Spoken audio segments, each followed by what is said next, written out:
The story begins in the last line of defense of the Endeavor stronghold, which lies in the Grandis kingdom, where an ongoing war is raging on between the orcs and the humans. Despite the soldiers' relentless efforts, they are being slaughtered one by one. The massive enemy monsters have already scaled the walls. This has forced the soldiers to fight with everything they have, shouting to slay each and every single one. But the orcs are huge creatures with monstrous strength, which are very hard for humans to attack and inflict any significant damage. Even the most powerful fireballs launched by powerful mages are effortlessly deflected by the orc mage's impenetrable mana shield. To make matters worse, a sudden crimson light bathes the orcs, bestowing them with an overwhelming surge of power. This makes their eyes burn with fury as they revel in their newfound power. The orcs have started to go berserk. Witnessing their immense power, the deputy commander of Endeavor Stronghold, Vivian Endeavor, is struck with our realizing it is only a matter of time before the south gate falls. While their sheer numbers sure are troublesome, the real threat will start when the Orc Lord joins the battle. The Orc Lord is a force to be reckoned with, as he is different and possesses the rare ability of an aura master, which means he can utilize special aura skills, making him a formidable force on the battlefield. In an instant, the orcs have breached the castle walls. Despair washed over the warriors as doubt clouded their minds, making them question whether this could truly be the end. Regardless of their fears and doubts, they were not yet ready to give up and were hellbent to protect the castle even if it cost them their life. They marched towards the furious orcs to try and stop them with all their might. But the orcs were not someone that could be defeated easily. A single stomp with their gigantic foot can easily crush a human skull in an instant. Amidst the chaotic battle and the merciless slaughter, a sudden burst of light enveloped the fallen soldiers. Much to the astonishment of everyone who witnessed it, even the fallen orcs were brought back to life. An aura emanating from a mysterious figure caused the corpses to rise from their lifeless state. Bewildered by the sudden turn of events, the resurrected warriors launched a relentless assault on the orcs. Even though the orcs tried to fight back, the sheer number of the resurrected warriors started to overwhelm them. The resurrected warriors marched towards the Orc Lord, but they were no match for him and his aura skills. One swing from the Orc Lord was enough to wipe out a huge number of resurrected warriors. It became apparent to the soldiers that a necromancer was responsible for this incredible resurrection, leaving them baffled as to why a necromancer would be present in such a dire situation. In that instant, our MC, the mysterious necromancer, was getting ready to show this Orc Lord what he was truly capable of. Our MC was also aware that defeating this Orc Lord with mere resurrected warriors would not be enough, so decided to reveal himself. He used his summoning portals to summon his most fearsome warriors, each with their special powers. A giant, Tiger King, Dark Fairy, and his most trusted companion, who was a swordsman. While the Orc Lord was demonstrating destructive aura skills, sending many corpses to fly, our MC's most trusted companion was able to attack from a blind spot behind the Orc Lord. However, the Orc Lord, being an aura master, was able to sense and dodge the attack in the nick of time. Just as the Orc Lord was about to swing at the MC's swordsman, he was caught off guard by another personal summon from our MC. The Tiger King sped up at an incredibly fast pace and landed an attack, nullifying the Orc Lord's offensive maneuvers. Then the skeleton swordsman attempted another strike, followed with a series of combined attacks with the Tiger King, but the Orc Lord's aura skills combined with his quick reflex allowed him to evade their combined assault easily. However, the two companions were well aware that all it would take was one opening to turn the tide, sensing that moment the Tiger King attacked. Tiger King seized the opportunity, delivering a powerful blow that sent the Orc Lord along with his minions several feet away, incapacitated and vulnerable. Meanwhile, everyone in the battlefield were left in state of amazement as they witnessed the vastness of the world unfold before their eyes. It was truly baffling to witness a necromancer with such exceptional swordsmanship taking part in the battlefield. The personal summons of our MC proved to be more powerful. The giant summon with his enormous sword could easily wipe out multiple orcs with a single blow. The Dark Fairy with her dark magic swiftly flew past the orcs. Whoever came in touch with her strings of dark magic would burst as if they had a bomb planted inside them. The blood of orcs were pouring like rain, which left witnesses in shock and disbelief.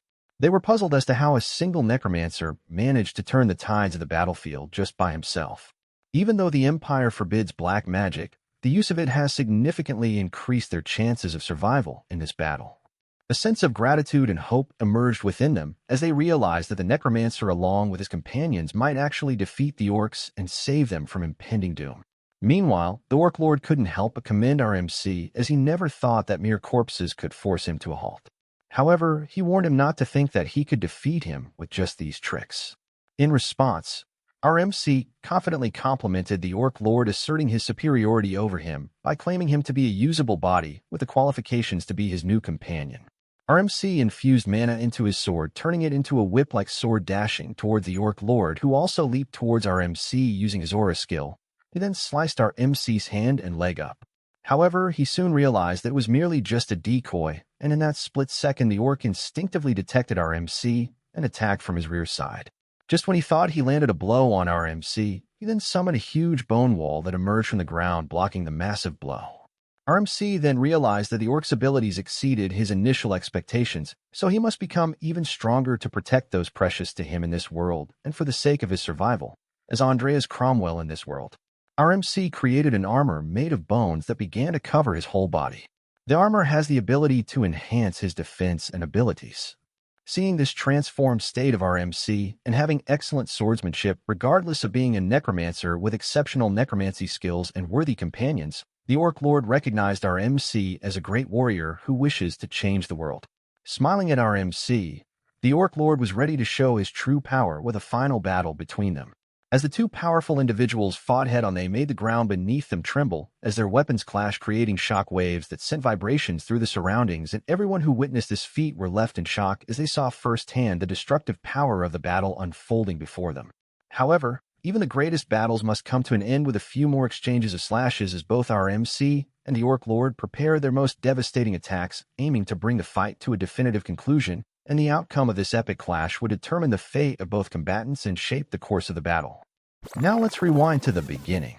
In reality, our MC is Makoto Kanashiro, who used to be a member of the Special Forces trained to kill.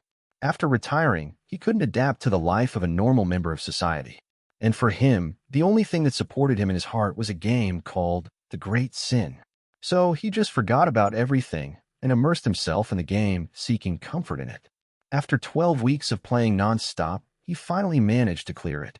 However, his triumph did not last long as he received a phone call from someone with detailed knowledge of his personal information and gaming habits. Panicking, he tried to turn off his computer instantly. A notification popped onto his screen saying playable character, along with his name Makoto Kanashiro and the name of the character inside the game, Andrias Cromwell. Without realizing it, he turned into a game character at a point half a year before the main story began. This is Rodlen Academy, the Empire's most prestigious and nurturing academy where promising individuals come to learn. Little did people know, the academy also served as a gathering place for those hiding their true identities. Deep within its walls, hidden behind a portal, lies a secret chamber where our MC Andrias Cromwell works under Professor Charon. The professor was displeased by the sheer incompetence of our MC, who, when asked by the professor, forgot the location of the body they worked the previous week.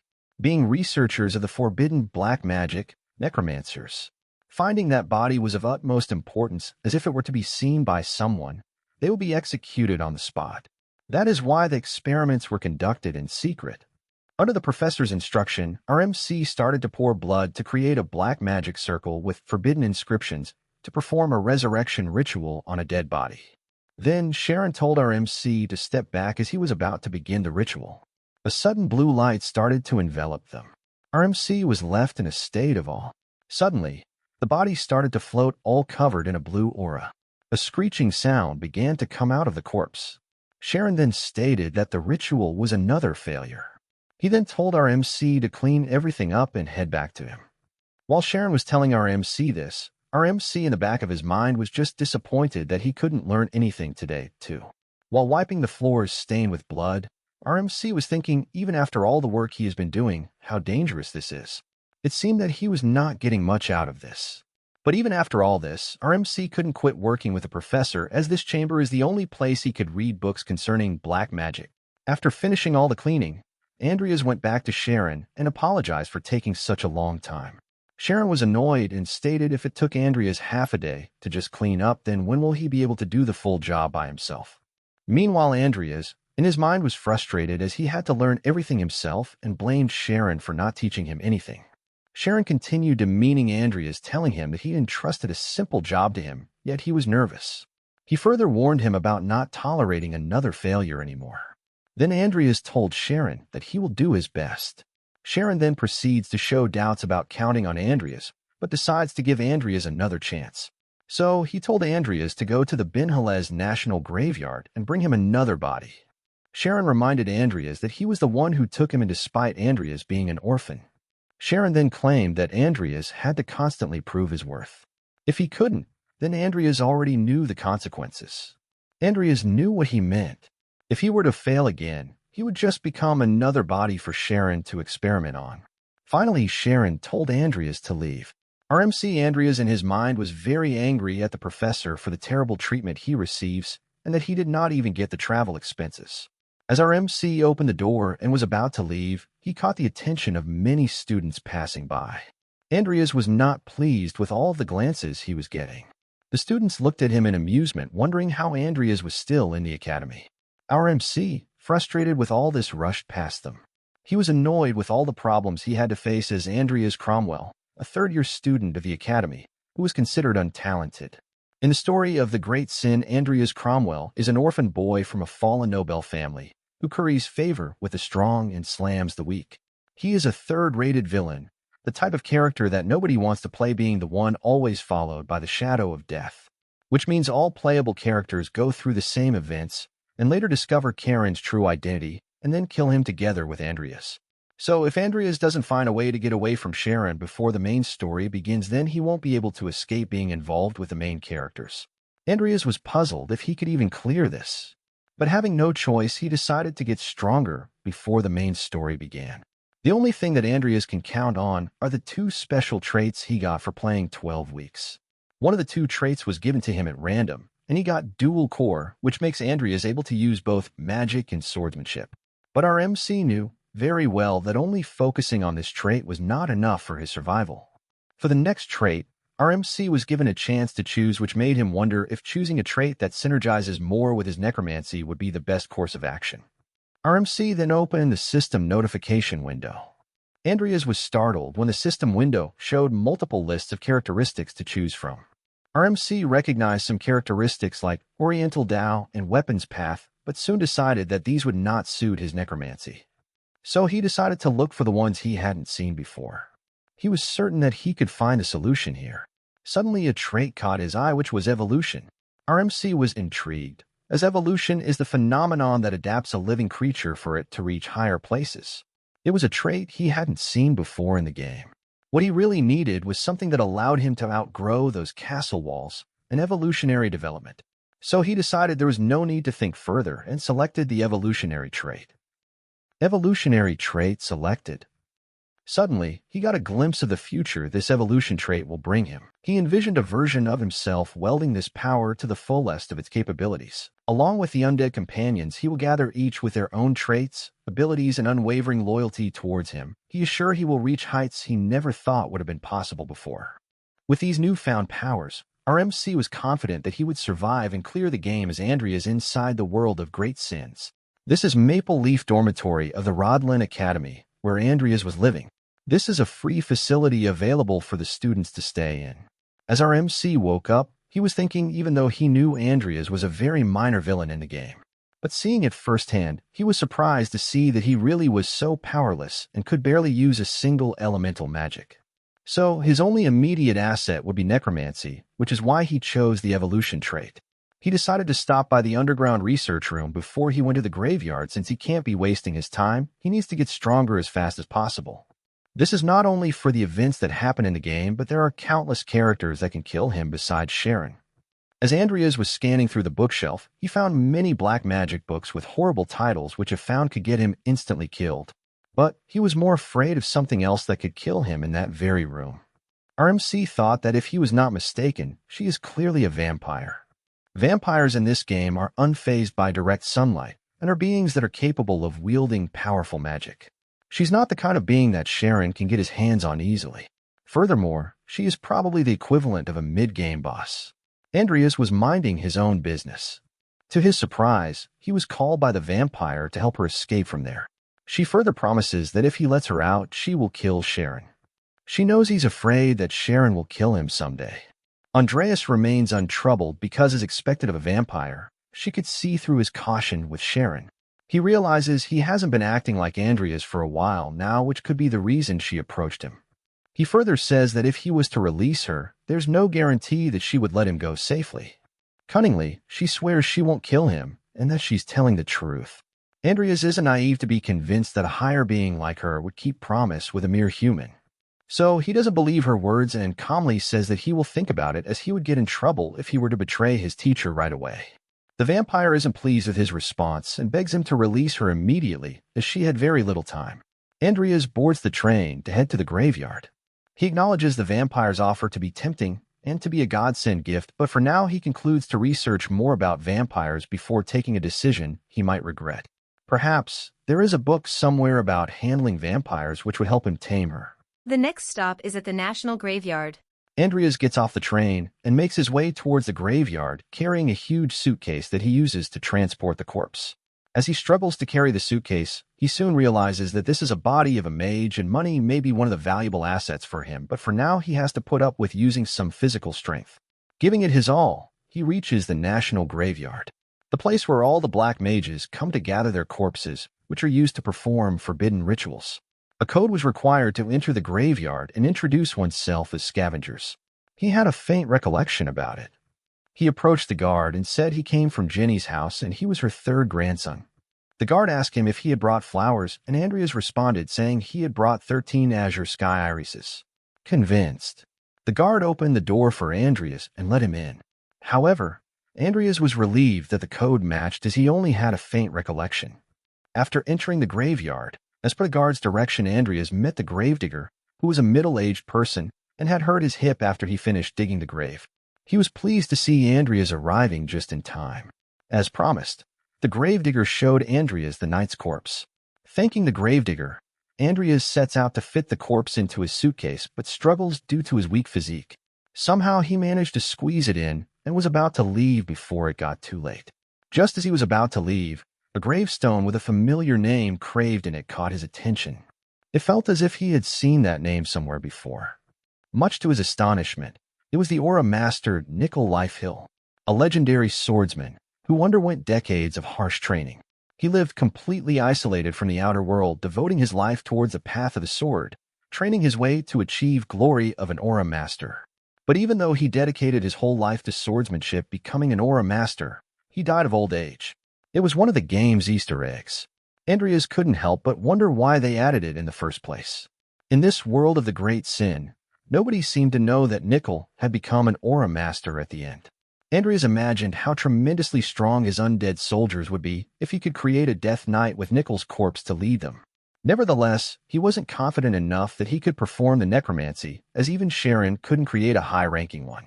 But once he evolves with the help of the evolution trait that he had selected, resurrecting Nickel as his death knight will be possible, which will take him one step closer to clear the game as Andrias Cromwell. So he definitely needs to find a body with good latent abilities. Making up his mind to take Nickel's corpse as well with him, he called the gravedigger with utmost respect, saying Sir Paimon. Before he could even ask, Paimon asked him if he wanted another body and rejected him, saying either way it's a no, and that he had to get Charon's permission first as it would jeopardize his position. Andrias knew it wouldn't be that easy, so without hesitating he offered his ring as a trade for one body. Paimon was shocked after seeing the ring offered by Andrias, as it was an engraved ring with a count's crest, as he could make a fortune by selling it. He couldn't believe Andrias was actually offering it to him. Andrias further stated that he had nothing but this old ring of his that he has to offer, and as a mage, results matter the most to him. So he would gladly offer it. Paimon, as cunning as he was, made it seem like he was hesitating to take the offer, knowing even though it's the ring of a fallen noble family, it still is irresistible to him and could fetch him a fortune. Andrias, as desperate as he was assured, he would definitely hide this deal from his teacher, and further insisted on taking his ring. Paimon, as hesitant as he made himself look later on, agreed with taking Andrias's ring in exchange of Nickel's corpse. Andrias was pleased as Paimon accepted the offer, and insisted on offering his aid to dig Nickel's corpse. They finally finished up digging Nickel's corpse. Meanwhile, Andrias was thinking how the future he saw after selecting the evolution trait has finally begun. Then, Andrias decided once he got back he would start his necromancy training immediately, as he needs to get stronger as soon as possible. After Andrias returned with the knight's corpse, Charon and Andrias started to work on the knight's body. Then Charon said that the body seemed like it could be used and ordered Andrias to take care of the reagents while he was gone. He further warned Andrias would be responsible if something went wrong in his absence. While cleaning the body, he was annoyed that Charon was ordering him around as soon as he returned, but soon realized that he did chores better when he was annoyed. Perhaps this was because his body instinctively remembered. Wiping the sweat from his forehead, Andrias thought to himself that to make time for his studies, he had to quickly finish the tasks given to him. While he was cleaning the blood off the floor, he started to wonder if he could summon Nickel's body at his current level, but considering his skill level, he realized resurrecting a skeleton is the most he can work with for now. He started to think that there was a possibility to evolve things with the help of the evolution trait, but he was not confident as he had not tried it out yet. On top of that, he could not even afford another corpse to practice on. Out of nowhere, the sound of chains clanking disrupted his thoughts. Vampire then called Andrias and asked how long he was planning to make her wait. Andrias looked annoyed as he turned towards the vampire and asked her if she wasn't sleeping. The vampire responded by saying she already told Andrias that she wouldn't kill him and demanded to let her out. She then tries to provoke him by asking if he wants to live the rest of his life as Charon's assistant. He started to walk towards the vampire as he was waiting for her to approach him. The vampire, looking at Andrias, thought she was finally going to be free, which made her smile, asking him if he finally made up his mind. Meanwhile, Andrias was wondering how Charon even managed to tie her down. But as he read a book about vampires, he had figured out the answer. The vampire was puzzled as Andrias was standing in silence staring at her. She then asked if he was still having doubts. As she turned around and headed towards the end of her cell, she urged him to hurry up and make up his mind, warning that she might still kill him even if he were to release her. As she was walking away from Andrias, he told her he would let her out. This surprised her. She turned around and was left in a state of awe. He further stated that he couldn't stand licking Charon's ass anymore. She was overjoyed by the statement. Moving her hands towards Andrias, she told him to remove her restraints. However, Andrias had one condition. He told her to swear on her family's name that she won't kill him. She was bewildered by his condition. As Andrias read in the book, when a vampire swears on their family's name, they are prohibited from breaking the promise they made. Andrias, judging by her reaction, concluded that the content of the book was true. The vampires, having no choice, decided to accept his condition and swore on Lucifer's name. Andrias was shocked at how easily his plan had worked. Suddenly, a system notification popped up before him. The window stated that he had fulfilled the conditions and that an evolvable specimen had been detected. And the probability of Angela Lucifer's evolution was 55%. Andrias was surprised by this sudden notification, making him wonder what this all meant and how evolution probability was possible just because she swore. As Andrias was surfing through the notification, this made her puzzled because she couldn't see the notification window, but only him waving his hands in the air. The window further stated that this evolution was a unique one, and the targets who accumulate enough experience can evolve from a lower grade to a higher grade. It can also be used on all targets that are not hostile. It was written that a genetic divergence could occur and asked him if he would proceed with the evolution. Andrias, analyzing all of the contents from the window, understood he could use the evolution trait on other entities apart from his summons. He felt like this could really be a good opportunity to test it out before using it on Nickel, as even if something were to happen, it would not be his fault. Amused at Andrias's behavior, she asked him what he was doing. She was worried and asked if he deceived her. Andrias, paying no attention to her, proceeded with the evolution. Right after he clicked on the button, a sudden surge of mana enveloped her. This caused her immense pain like she had never felt before, which left her screaming in agony. She fell on her knee. Andrias, watching this happen right before his eyes, left him in a state of confusion. Her veins were popping. Her eyes had turned bloody red. Gasping for breath and drooling all over the floor, she accused Andrias of this state of her. Another surge of mana enveloped her, causing her more pain, which made her fall back and faint. He could not comprehend what the hell was happening to her. In a state of panic, he called her and yelled at her to pull herself together. Even after all this happened, Andrias was not sure if the evolution process was a success or not. After all of the things unfolded, he left the room. As he went down the stairs, he thought to himself that he learned one more thing about this trait. If he could evolve entities that are not his direct summons, then he could certainly evolve his own. He finally decided to summon Nickel. He placed Nickel's corpse on the summoning magic circle filled with forbidden inscriptions and started to spray ingredients from the bowl. After he finished all the preparation, now it was time for him to begin the summoning ritual. He started condensing mana in the palm of his hand, which emitted a blue light that enveloped him. Suddenly, a system window notification popped up stating that basic necromancy skeleton summoning had been activated. One corpse had been detected, and the target that was capable of exercising necromancy had been detected. Additional effects had also been applied. Even though the sudden notification surprised him at first, he soon realized the odds were in his favor, which boosted his confidence. As Andrias pointed his mana-infused hand towards Nickel's corpse, a black aura surrounded his corpse, making it slightly float in the air. The summoning ritual was so intense that Andrias had to use his other hand just to support his mana-infused hand. He was shocked at the amount of mana needed just to summon a single skeleton. The dark aura made Nickel's skin and flesh peel off, leaving only his skeleton behind. A blue aura started to emit from Nickel's skeleton. As he woke up from the dead, he glanced at Andrias, who had fallen on the ground in a state of amazement. Right after that, a system notification popped up indicating the basic necromancy skeleton summoning was successful. It also stated that one skeleton of the legendary class had been summoned. His skeleton summoning level had also increased from level 1 to 3.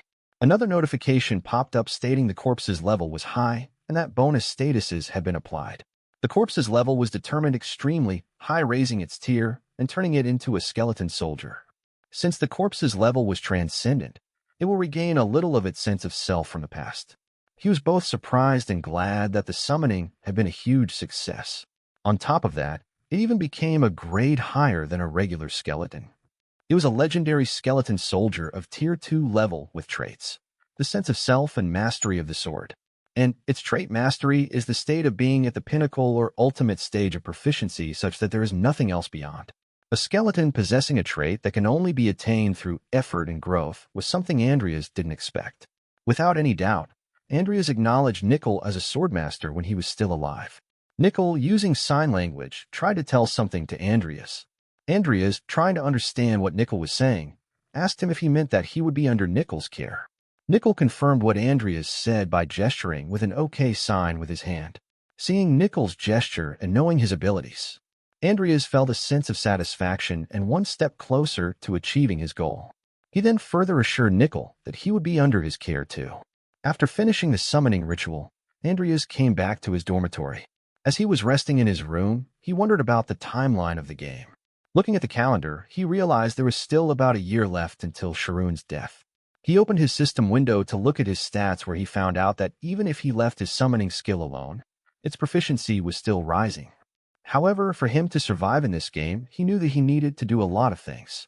For now, he decides to let Nickel out of the room for now. As he opened the system to summon Nickel, it showed that there was currently 1 summon out of 5 in his storage. He then proceeds to summon Nickel.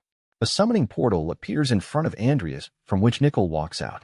Since it would be troublesome if someone saw him, Andrias decides to dress him up. As Andrias covered Nickel from head to toe, he was confident that no matter how anyone looked at it, they'd be sure he was a human. Out of nowhere, Nickel started to swing his hand like he was swinging a sword. This made Andrias convinced that the Easter egg description was true. Looking at Nickel, Andrias praised his determination as a man who died while training is still training with the same will even though he is dead. Andrias finally found a way to cultivate this trait of his, and for that, Nickel would play a vital role. Without hesitating, Andrias called Nickel, which made Nickel stop his training and turn towards Andrias. Andrias then proceeded and asked to teach him swordsmanship. This left Nickel in a puzzled state as he was being asked to teach his master, but who better to teach Andrias swordsmanship than an aura master himself? This is Cromwell Information Scroll, which shows the overview of the Great Sin world. In the world of Great Sin, both talents and its rank are important factors. This indicates that the shorter the name, the stronger the talent is. For example, movement is the highest level of physical ability there is, as opposed to motion prowess, which would be a grade below. The different grade categories in the world of the Great Sin are genius, exceptional, extraordinary, ordinary, and poor. As promised, Nickel started teaching Andrias how to wield a sword properly. As Andrias was swinging his sword, he noticed his body was creaking like crazy. He couldn't help but admire Nickel for teaching him how to keep up with a body like that. While training, he started to wonder how it is like having a crazy aura master as a teacher. Under the guidance of Nickel, he will be able to use aura much faster than he imagined. And in the future, he will be able to switch between aura and mana as he won't need to choose just one since has dual core trait. With all of these things in mind, he was certain that he will be able to walk the path of a magic swordsman since he will be using both the mana in his heart and Dantian. It will not be so easy for him to grow. But with such strong determination and help of Nickel, who is an aura master, will surely get past the initial stages becoming stronger than anyone. Just like the great Emperor Edmund, the one who founded the empire with the help of his dual core trait. Suddenly, Nickel pinched Andrias back to reality. He was surprised and asked why Nickel did that. Nickel, with a strict attitude, pointed out that Andrias needed to focus on his training. Andrias was puzzled as to how a grip of a pile of bones be so strong. As Nickel was consoling Andrias, our MC thought being a former member of the Special Forces, physical training will be a breeze for him, claiming he will teach a lesson or two about guts to Andrias. But as he wondered, Nickel pinched him again, making him furious, so he dared Nickel to pinch him one more time. After finishing his training session, as he was enjoying a cup of tea, he wondered how much his necromancy had leveled up since he skipped class and let Nickel out. So he opened the system window, and to his surprise, he had increased about 2 points in just 5 hours, which was a lot faster than he thought, considering that after reaching beginner grade, the leveling up should have been a lot slower. He suddenly remembered that Charon hadn't called him for a while. Since the vampire looked the same, he was certain that Charon hadn't found out. Given that it was taking a lot of time for the evolution to finish, Andrias was positive that nothing probably went wrong. Suddenly, his thoughts were disrupted by Nickel swinging his sword.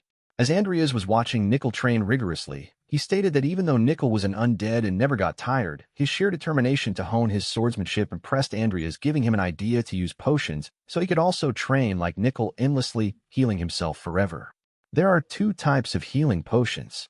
One is a healing potion that heals internal injuries and fatigue, whereas the other is a regenerating potion that heals external wounds and amplifies one's recovery rate.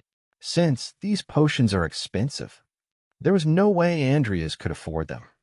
However, Andrias thought if he could make them himself, he could probably spend less on the cost of making them. But it's not as easy as in the game. Andrias knew the necessary ingredients, but didn't know the specific ratio. So he thought it would be better for him to attend some of the classes to fill up his knowledge in potion making. According to his plan, he went to the academy to attend some potion classes. As he opened the door, he caught the attention of the students who were already there. The students started to whisper among themselves as to why Andrias had come to the potion class. In response to that, another student replied by saying it was probably to pick up girls. Some were talking about how even after his family has already been ruined, they were surprised too as why he was even taking the classes. Andrias could hear all of them whispering, but he decided to endure it as he was not there to stand out at all. As he was taking the stairs to his seat, another playable character from the game caught his attention. It was Lucia Everlast, who was a prodigy in potion making. Silence. Let's start the 3rd lecture, said the professor. This is Professor Vauban, who teaches intermediary medicinal herbalism. As Andrias was attending the lecture, he analyzed that the contents and events hadn't strayed from the game so far. He wished for the professor to start the part about the mixing rates. The professor started talking about the method for making physical reinforcement potion. He then stated that the potion making is based on mohine leaves and 3 other materials. Andrias suddenly realized the contents of the lecture, and his game knowledge wasn't matching. So he thought, even though it's an intermediary potion, they were being taught a potion with so many side effects. Without hesitation, he stood up and asked for permission to ask a question. After getting permission from the professor, Andrias asked why he didn't add Hong Pishi extract and Matarata root bark, which made the professor startle along with the students in the classroom, making everyone stare at him with amusement. However, Professor didn't like how Andrias doubted his teaching, and instead of providing a meaningful answer, he mocked Andrias, asking why he should add those in. He didn't stop there and continued mocking him, saying if he wants to add those ingredients, then he should just go ahead and make a soup, making everyone burst into laughter. Andrias was puzzled with their reactions, as what he said were all the necessary ingredients to make a physical reinforcement potion. So he thought the reason for this could be that the recipe hadn't been discovered yet. As the class ended and everyone started to leave, Andrias thought to himself that even though he went through all the trouble of attending the class, his knowledge was way better than what he had just learned from the class. So he cursed himself for expecting anything in the first place that made him decide it would be better for him to study alone. As Andrias started to leave with disappointment, Lucia was staring at Andrias in confusion as to how a senior she had never seen before knew the most effective ingredients to the physical reinforcement potion. This is the research department on the academy ground where Andrias is trying to make potions. A notification window popped up before him which stated the potion brewing had failed. Andrias was frustrated with the constant failure. He took a break and leaned back on his chair thinking even though he knew the recipe, what he needed right now was a reliable way to make potions. Also, the materials cost a lot more than he thought, which would make him go broke soon. Then he wondered if someone would help him, but dismissed the thought as there was no way anyone would help a trashy person like Andrias. Suddenly, the door creaked open, and Lucia leaned forward. As she expected, Andrias was there. Then, she started to walk towards him. Andrias was bewildered as to why a playable character would come here. And on top of that, it was none other than Lucia Everlast, the one playable character who's a genius at potion brewing. In the game, she wasn't so close to Andrias, so he was surprised to find her there. Lucia, then waving her hand to clear the smoke, exclaimed that it seemed like Andrias had been failing a lot. Andrias thought if he left her be and ignored her, then maybe she would leave on her own. Lucia, being a curious person, she leaned towards Andrias, asking what he was experimenting on. Andrias, with a slight look of annoyance, replied it was a secret and further wondered on his own as to how even though he went to class, got nothing out of it, and yet his problems just kept on increasing. Meanwhile, Lucia kept on staring intently towards Andrias, wondering how he could just ignore her. Lucia then exhaled and said that Andrias was really bitter, while Andrias just wanted her to leave. Lucia proceeded to say that she expected someone like Andrias would not propose anything first. She further leaned towards Andrias, calling him senior in a persuasive voice, asking him to study with her. She further tried to convince him, asking him if he thinks it's a good idea. As curious as he was, he realized that refusing might not be necessary, but still he was doubtful of her intention and asked her what she wanted. She responded asking if it is weird for her to want a research partner. He was not satisfied with her answer as she would not gain anything out of this. She would be grateful to have a research partner like him. She was impressed by his knowledge in the class. It seemed to her that Andrias had some kind of talent, could create some amazing things. Her main goal was to make medicines that didn't yet exist in the world. He was surprised by her statement and started to wonder how he was just trying to make medicine for himself. The reason Lucia is so well versed in potions isn't just because she had talent for it.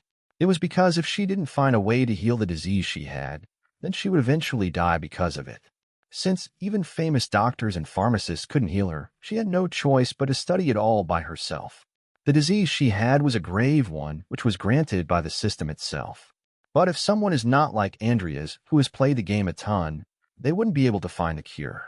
Even though Andrias knows the ingredients needed for the cure, he doesn't know the exact ratio. What are the chances for him to meet someone as intelligent as her who could teach him better than the professors?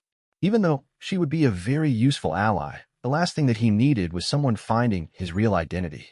This is why he was very cautious in accepting her proposal. Seeing him lost in his own thoughts, she asked why he had an irritated expression. He concluded her meeting him because of what she heard him say in class. Thinking how his life will just get shorter if he carelessly got himself tangled with her, he rejected her, saying he's not interested and told her to leave. Peona mushroom, said Lucia, which made Andrias amazed.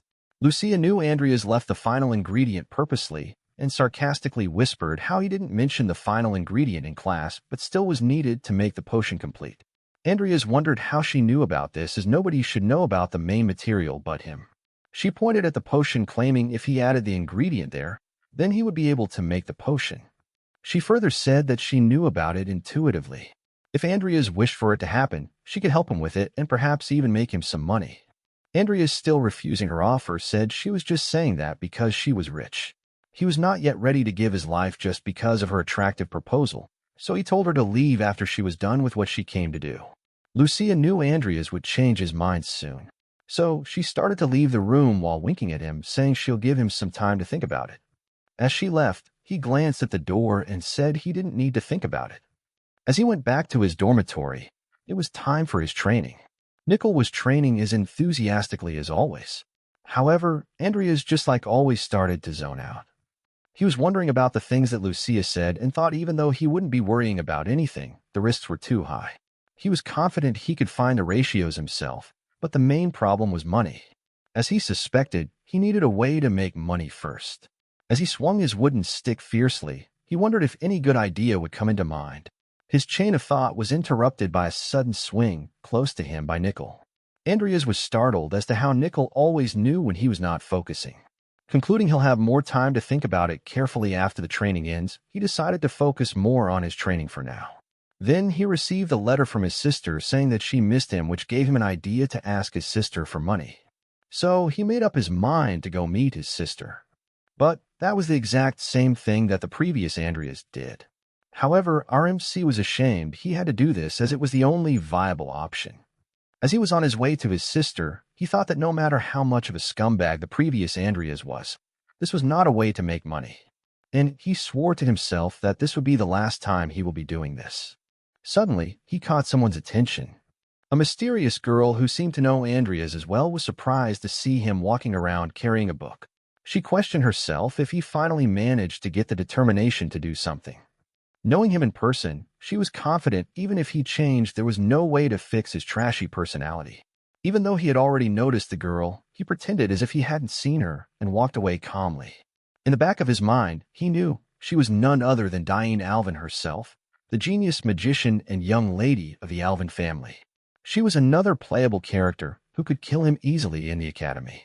He clearly remembered that they used to get along pretty well when they were kids. But they eventually grew apart because the Cromwell family had lots of debt to pay. The previous Andrias had done some pretty bad things back then, so he thought to himself that Diane would probably kill him just by him talking to her. But either way, him dying wouldn't be weird at all, as there were many characters who could kill him at his current level. As he walked away from Diane, he was convinced that asking his younger sister for money would be the best option at the very moment. Soon, he reached Capital Rodlen. As he faintly remembered his sister's workplace, he was searching for it around the capital. Finally, he reached the place and met his sister. His sister welcomed Andrias but was so furious that she didn't receive any answer even after sending so many letters. She was shouting so loud, the customers could also hear her from outside. Andrias calmly apologized to her for making her work, even though she is a lady of a count's household. She was shocked and pleased to witness this side of Andrias, as it was not something that Andrias could have ever said. Then, she gently told that he wasn't responsible for it.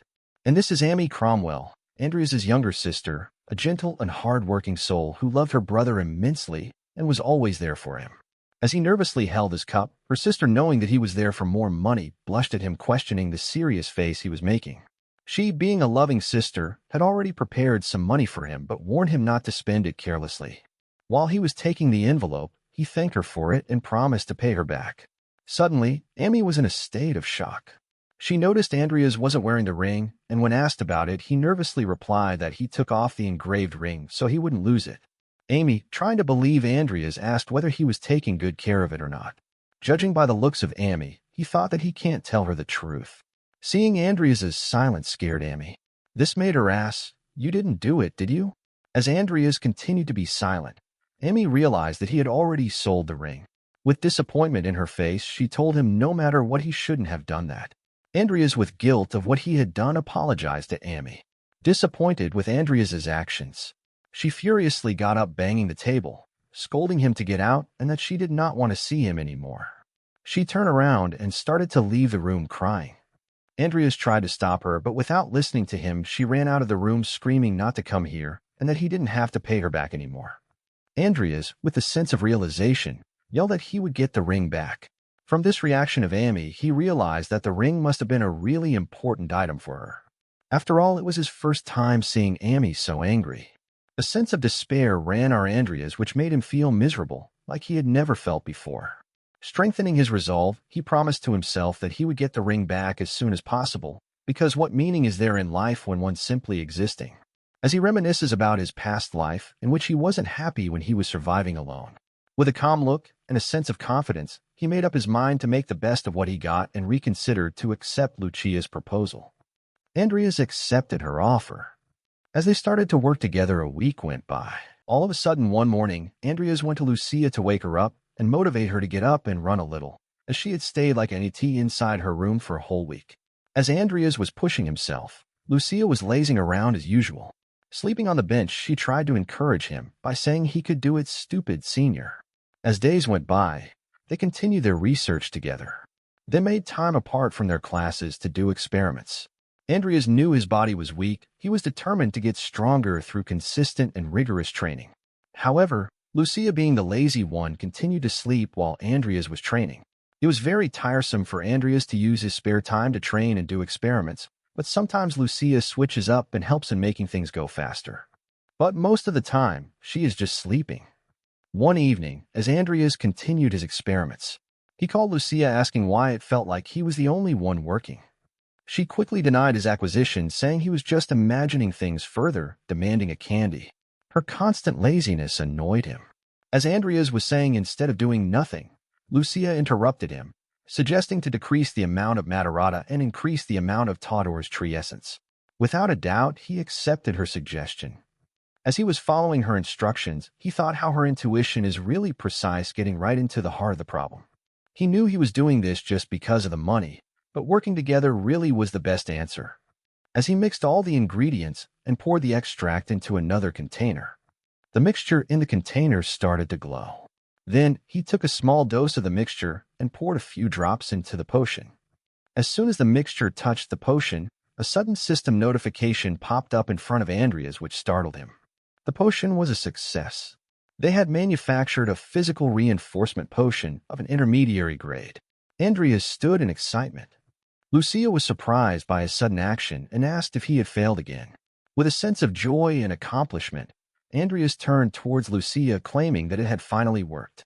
Another notification popped up stating that the talent potion brewing, which was a buff type, an ordinary grade 1, had been acquired.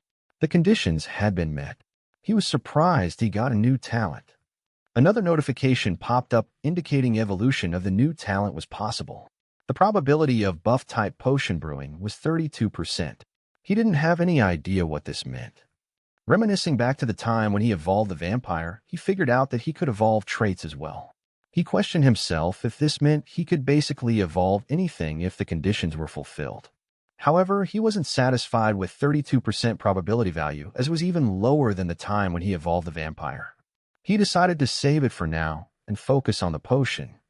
Lucia was amazed by this incredible potion, which had basically no side effects and could also be used on a daily basis. She then suggested going and making a request to the potion examination committee right away.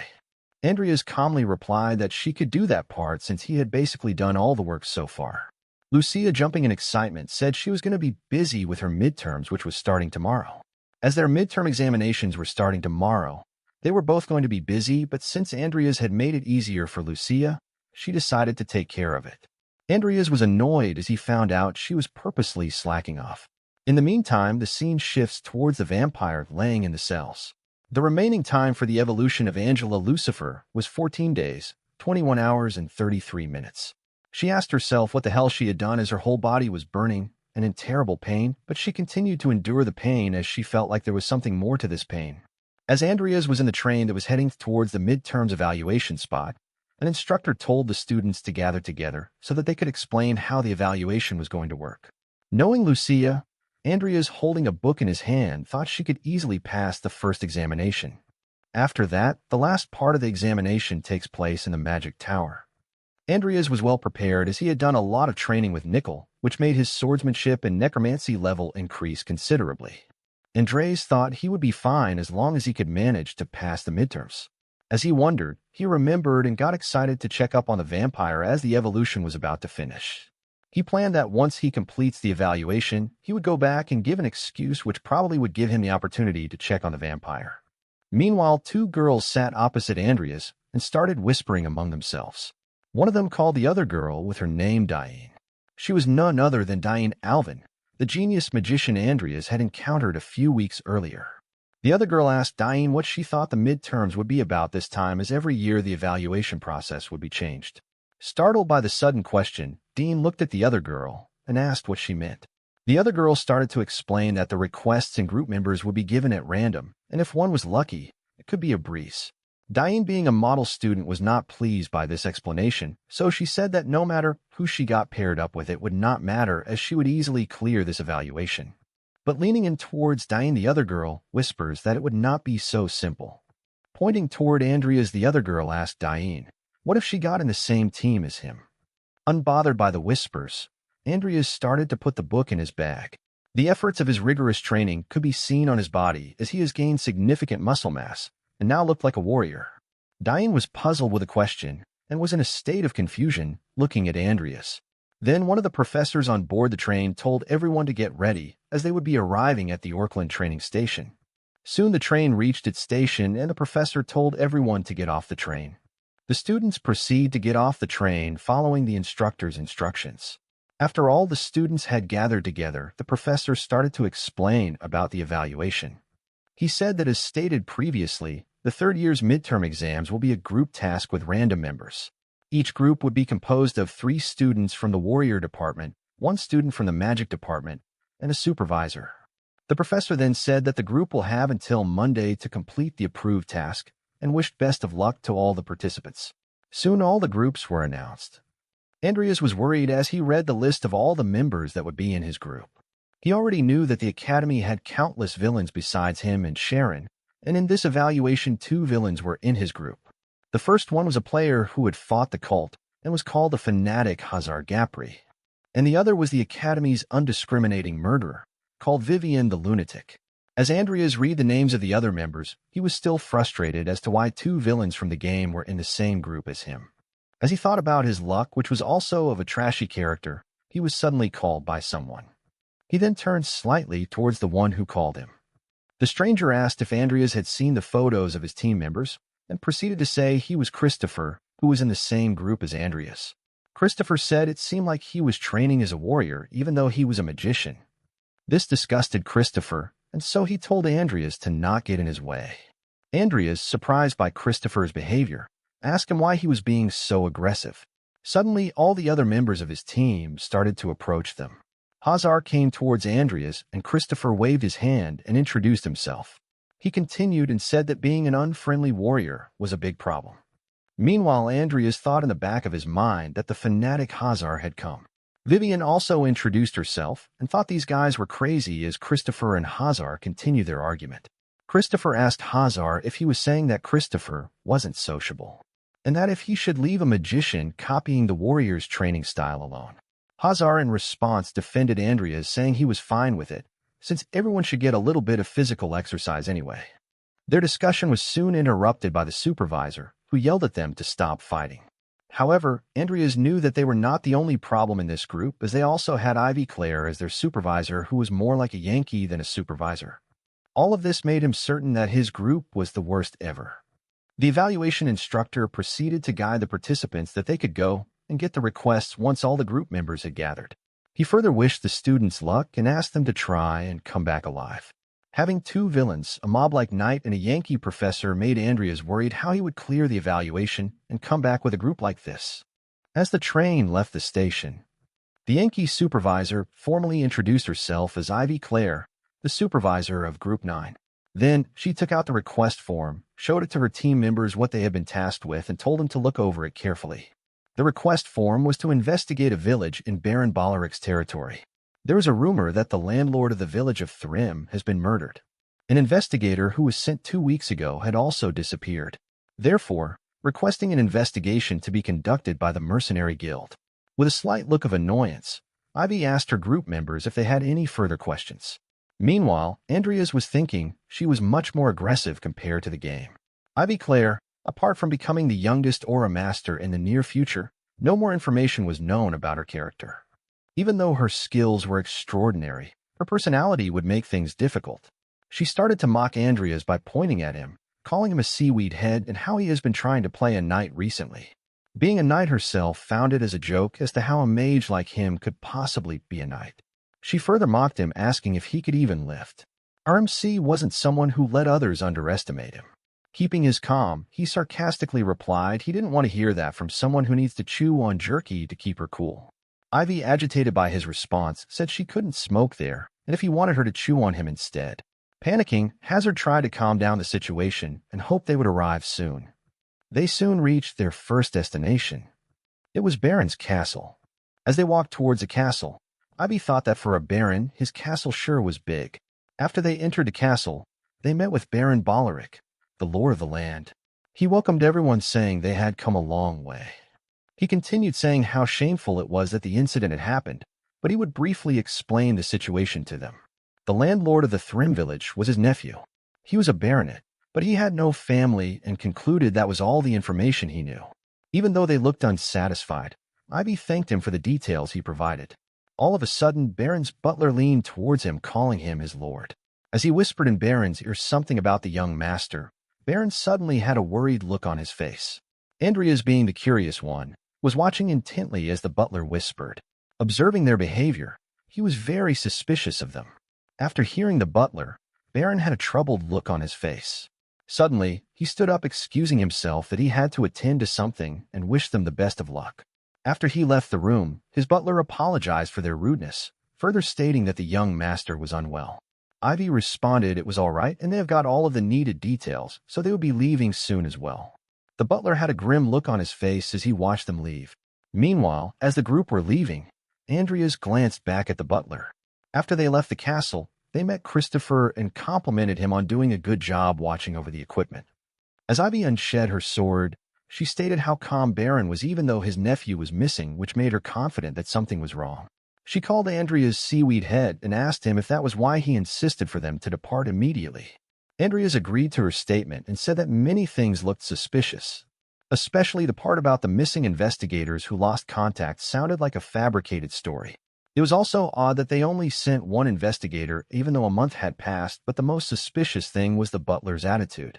As Andrias pointed these things out, Ivy reminisced about how the butler was trying to convince them to rest for today, and had even said if they left now they would probably reach their destination only by nightfall. Furthermore, he recommended that it would be better for them to leave tomorrow instead of today. Ivy, finding this suspicious, told the butler that they appreciated his concern but rejected his offer, as she refused by stating that their jobs came first to them. The butler looked displeased by her response. Andrias, seeing his reaction, he thought that the butler looked like his plan had failed. Above all, they looked anxious, their breathing, behavior, and trembling down to even their slightest gesture, which was clearly how someone would behave if they were hiding something. For now, they decided to get inside the carriage and head towards Thrym village right away. However, they were certain that there was definitely something more to this request. They knew that Thrym village was far away, and they had to reach before nightfall. So, the coach made the horses run at a fast pace. As they were going through the woods, Christopher suggested that they should get a place to stay first when they arrived. But Ivy, disagreeing with Christopher, said that the investigation was their first priority. She continued by stating that they would start by investigating the landlord's castle first. Meanwhile, Andrias was still suspicious about the whole thing, but all they could do for now was to check it out directly. Suddenly, he felt something around his chest.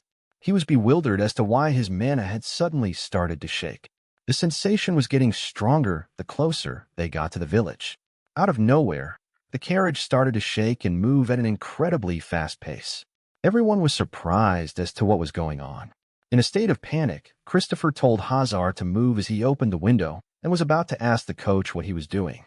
Before he could complete his question, he was shocked to see what was going on outside. The coach and the horses seemed unusual. They looked as if they had been possessed. The coach was wiping at the horses like they were monsters, and in turn the horses were screaming while drools came out of their mouths. The carriage was moving in an uncontrollable way much faster than it was supposed to. Christopher, as he witnessed this chaos, shouted Hazar that there was something wrong with the coach. Hazar, confused with his reaction, questioned what was wrong. Ivy was trying to analyze what the situation was as she was puzzled at what had happened. Without hesitation, she kicked the door with immense force, which created a huge burst. Everyone was amused to see Ivy's action. As the carriage was dashing forward, the door burst out, which was sent flying behind the carriage.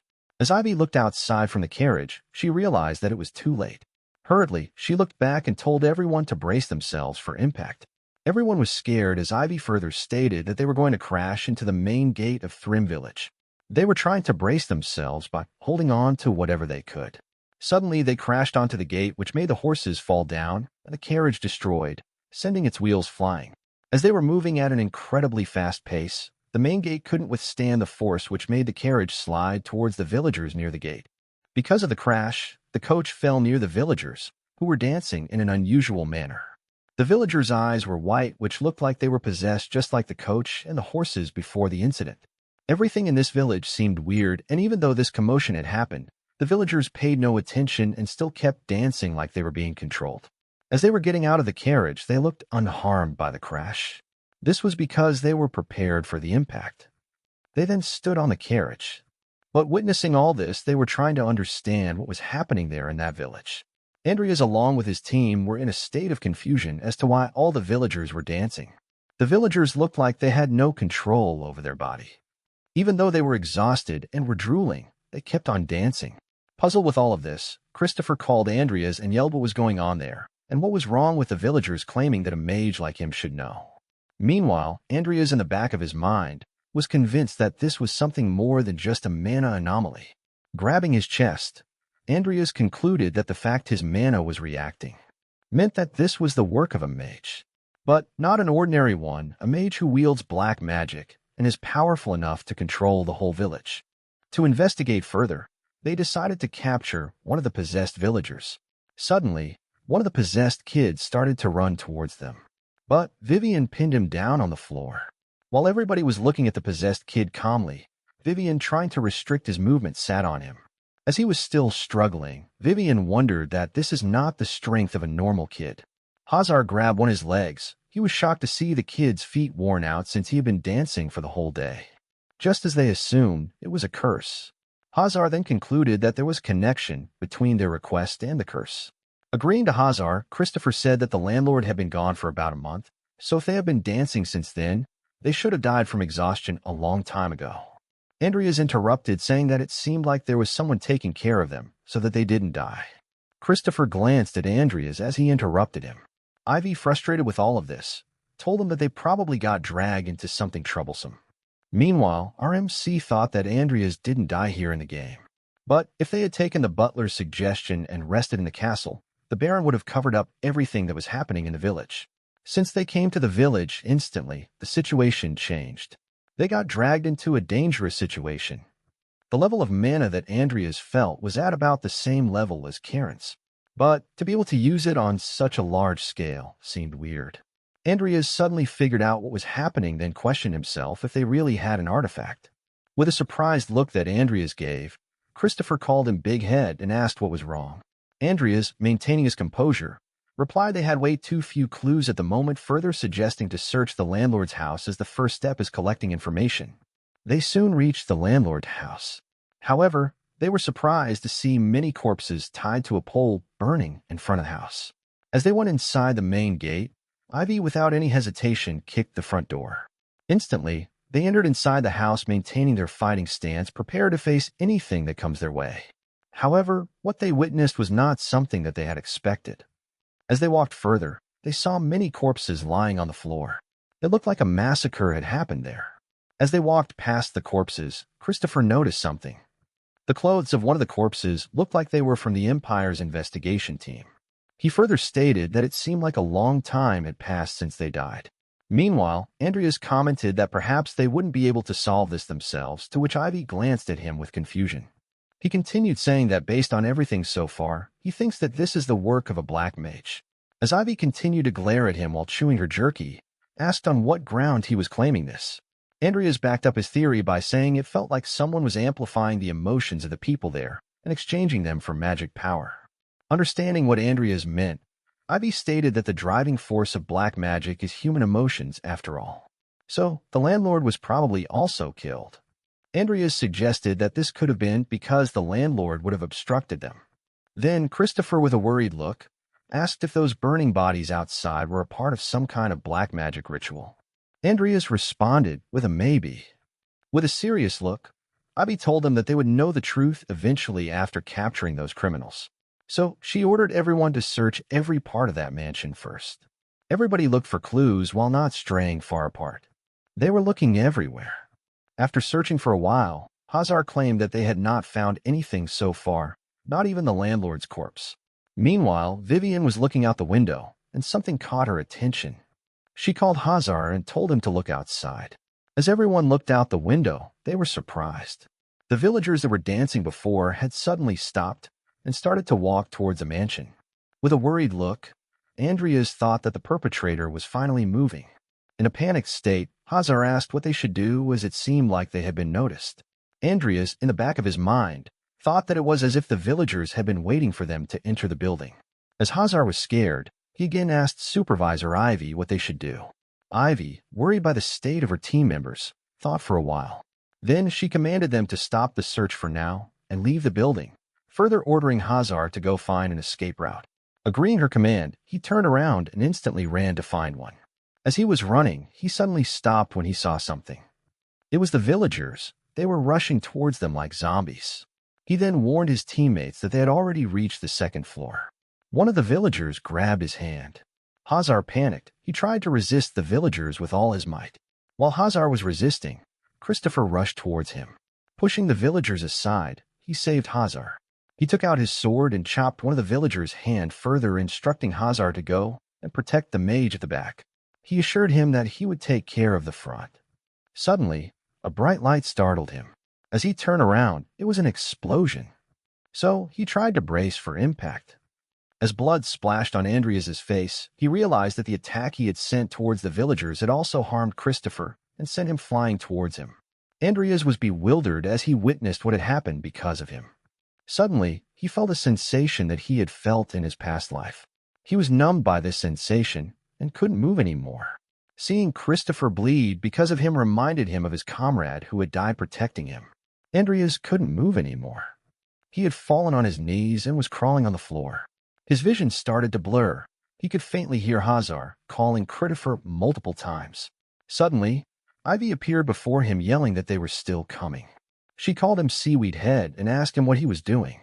Ivy knew she couldn't hesitate, so she instantly carried Andrias on her back and instructed everybody to get out of there and told Vivian to break the window. Vivian kicked the window with immense force, shattering the glass while Hazar and Ivy carried Christopher and Andrias on her back and got ready to jump.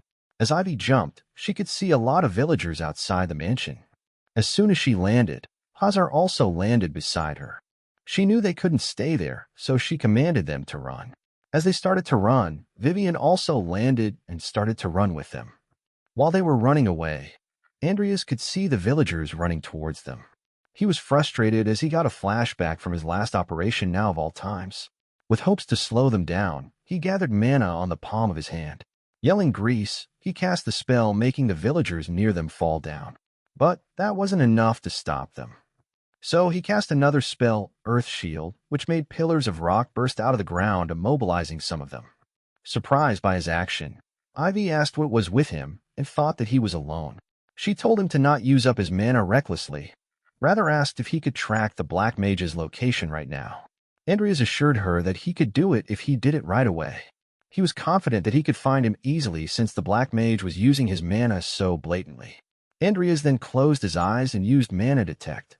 He could feel the dark magic that was being used. He sensed the mana reeking out of the villagers. He started to trail the source of this black magic. As he scanned different parts of the village, he sensed he was getting closer to his target. He finally found the house where the dark magic was the most condensed. Andrias opened his eyes with pride as he had finally found his target. With sheer determination in his eyes, he confidently exclaimed he found the Black Mage. "They're at the house at our 9 o'clock, about 100 meters away," said Andrias. Hearing this, Ivy swiftly turned towards the direction Andrias indicated, complimenting him. As Ivy dashed forward, her eyes glowed as she ran at an incredibly fast pace, scattering the villagers that came on her way. But Hazar and Vivian, who couldn't keep up with her, yelled at her to slow down. In an instant, they reached near the house. Meanwhile, a mysterious figure was stalking them through the window. He was wearing a mask to hide his identity. Without hesitation, Ivy kicked the door, sending it flying. Ivy stood on the broken door, claiming they were right on the money, and that this could be the place where the Black Mage was hiding. As Andrias was about to enter, a magic barrier suddenly appeared, blocking him from entering inside. Bewildered by the sudden turn of events, he yelled it's a trap. Hearing Andrias, Ivy turned around and saw the barrier as well. She examined the barrier and realized that they had been tricked. Out of nowhere, a severely wounded girl with blood dripping from her mouth and nostrils appeared behind her, calling her sister. It was a voice she recognized. As she slowly turned around, she was stunned. The girl had bandages covered around her body. She held herself in pain, screaming, "It hurts." Ivy couldn't believe who was in front of her. Andrias tried to break the barrier from the outside, but soon realized it was beyond his power. How pitiful. He was startled by this mysterious voice and exclaimed what it was. How pitiful, how pitiful, how pitiful. Just like a moth to a flame, flame, flame, flame. Hearing this, Andrias still couldn't understand what was going on. He was left in a state of shock.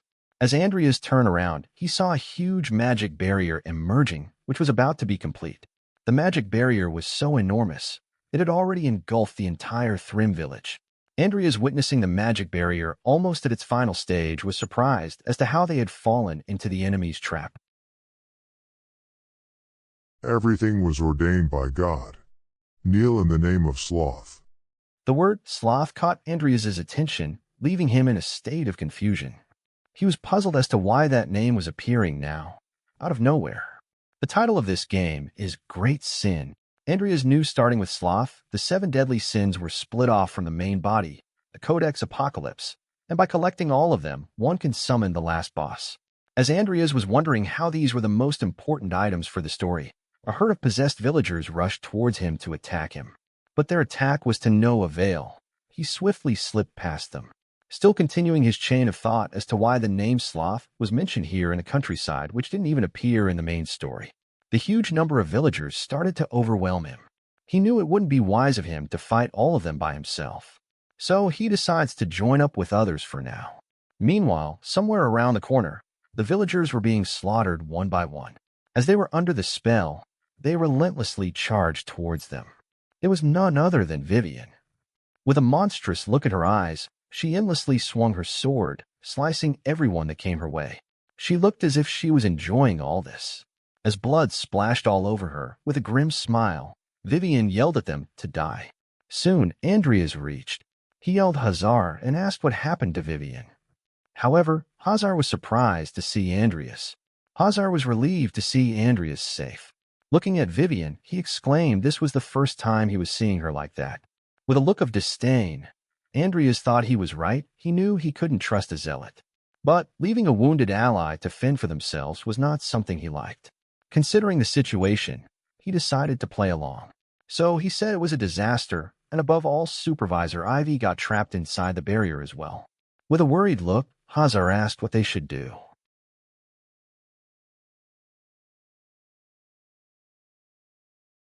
Andrias was stunned to hear the voice again. Do you realize you are killing innocent villagers? Garrus, Garrus. Hazar was terrified as he heard the voice again. Andrias, staying calm as always, told it was probably the Black Mage. He continued saying they might be near Supervisor Ivy. Hazar, with a terrified look, claimed she was in danger and that he was going over to her, leaving the rest to Andrias. Hazar was just too obvious for him, but realized it was better than getting betrayed. However, Vivian was still ruthlessly slicing the villagers. Andrias was in a state of awe as he witnessed Vivian being out of control. He was worried about Vivian as it looked like the dark magic was driving her insane. He planned to stay cautious as if he made a wrong move, he would also get dragged in. Suddenly, 2 of the villagers were about to attack her from her blind spot, which made Andrias terrified as he thought she couldn't avoid their attack. But Vivian was not the one to be underestimated. She swiftly turned around and with a single thrust, pierced both of her attackers, which left Andrias amazed as he couldn't believe it. Andrias thought how not only did she manage to avoid it, but she even counterattacked. She was truly a devil in disguise, an undiscriminating murderer, Vivian, the lunatic. As he was wondering, he felt the presence of the Black Mage. Calmly sitting on the roof of a house, the Black Mage asked Andrias what he would do now, as the only unharmed one had already fled. Maintaining his composure, Andrias turned towards the Black Mage and responded that he didn't care and he wasn't expecting anything from him anyway. The Black Mage acknowledged Andrias's calmness, even in a situation like this. Andrias smirked, saying how he knew it was about time for the boss to show up. The Black Mage replied saying he didn't know where Andrias got his confidence from, but recognizing his bravery, was willing to give him a test. Suddenly, a mysterious dark aura covered Andrias. It seemed like gravity was working against him. As he was thinking how careless he had been, without even finishing his thought, he started to float as he was covered by a red aura. Everything around him had been enveloped by the mysterious dark aura. Andrias was bewildered. He couldn't understand what was happening to him. All of a sudden, parts of his hands started to vanish. As he looked down, it was not only his hands but parts of his whole body had started to vanish as well. As he tried to figure out what was going on, soon his whole body started to vanish. Out of the blue, as he opened his eyes, he found himself wearing his special forces gloves. He was confused.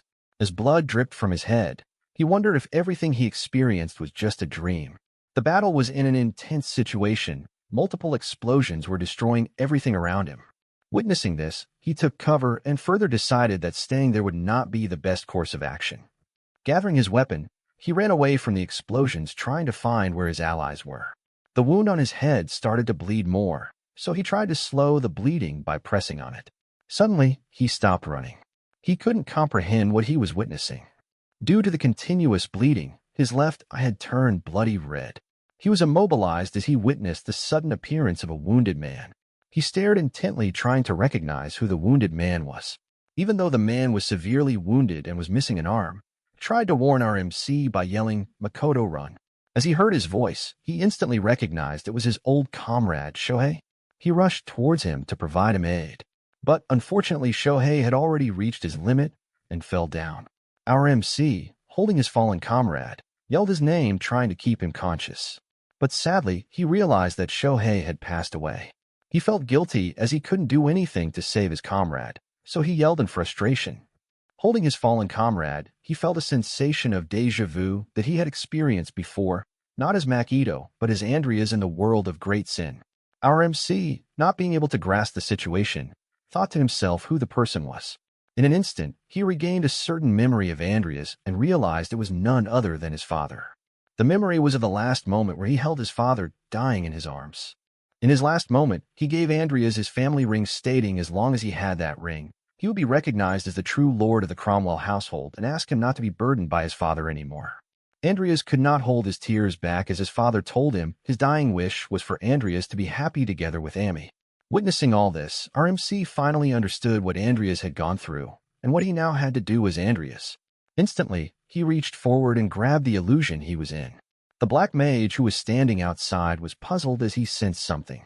Suddenly, a burst of light pierced a part of the illusion, creating several cracks, making the black mage bewildered as to what was happening.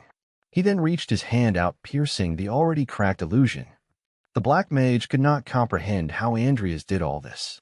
As Andrias broke the illusion, the burst of light grew immensely and destroyed the illusion, sending shockwaves, sending its pieces flying in the air. Andrias finally managed to break free from the illusion. Opening his eyes wide open, the black mage, looking at Andrias, asked how he managed to escape from his curse of sloth. Avoiding the black mage, Andrias stood there confidently wondering about the curse of sloth. As he thought how fed up he was, a sudden system notification popped up. It stated that the synchronization rate between Makoto Kanashiro and Andrias Cromwell has finally reached 100%. Furthermore, Makoto Kanashiro's talent, Combat Exceptional, has been acquired as well. Andrias finally replied to the black mage, saying this curse of sloth of his is nothing but a game that simply stimulates one's own traumas, and further sarcastically asking if the caster's abilities are lacking. Furious by his statement, the black mage asked him what he just said and prepared a sword covered in dark magic and threw it towards Andrias. Andrias, without breaking a sweat, easily dodged his attack. Smirking at the black mage, Andrias confidently asked what he was going to do, as there was no way this would work on someone like him who had received training from the special forces. Seeing Andrias look down on him made him anxious, so he prepared multiple attacks to launch at him. As he sent the attacks towards Andrias, he yelled at him to shut up. But he was no match for Andrias as he swiftly dodged all of the attacks aimed at him. While dodging the attacks, he thought how the black mage was not that strong, but he couldn't end this without using his necromancy. After evading his attacks, he suddenly stopped and looked around to see if anybody was near him. As he saw no one was watching, he thought it would be fine to use his necromancy. Instantly, the black mage jumped off the roof, landing near to Christopher. Glaring at Andrias, he asked who the hell he was.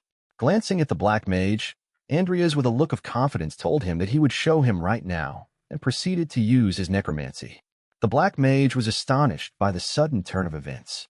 Meanwhile, the system notification stated that 23 corpses had been detected, but as the skill level was insufficient, only 9 corpses were activated.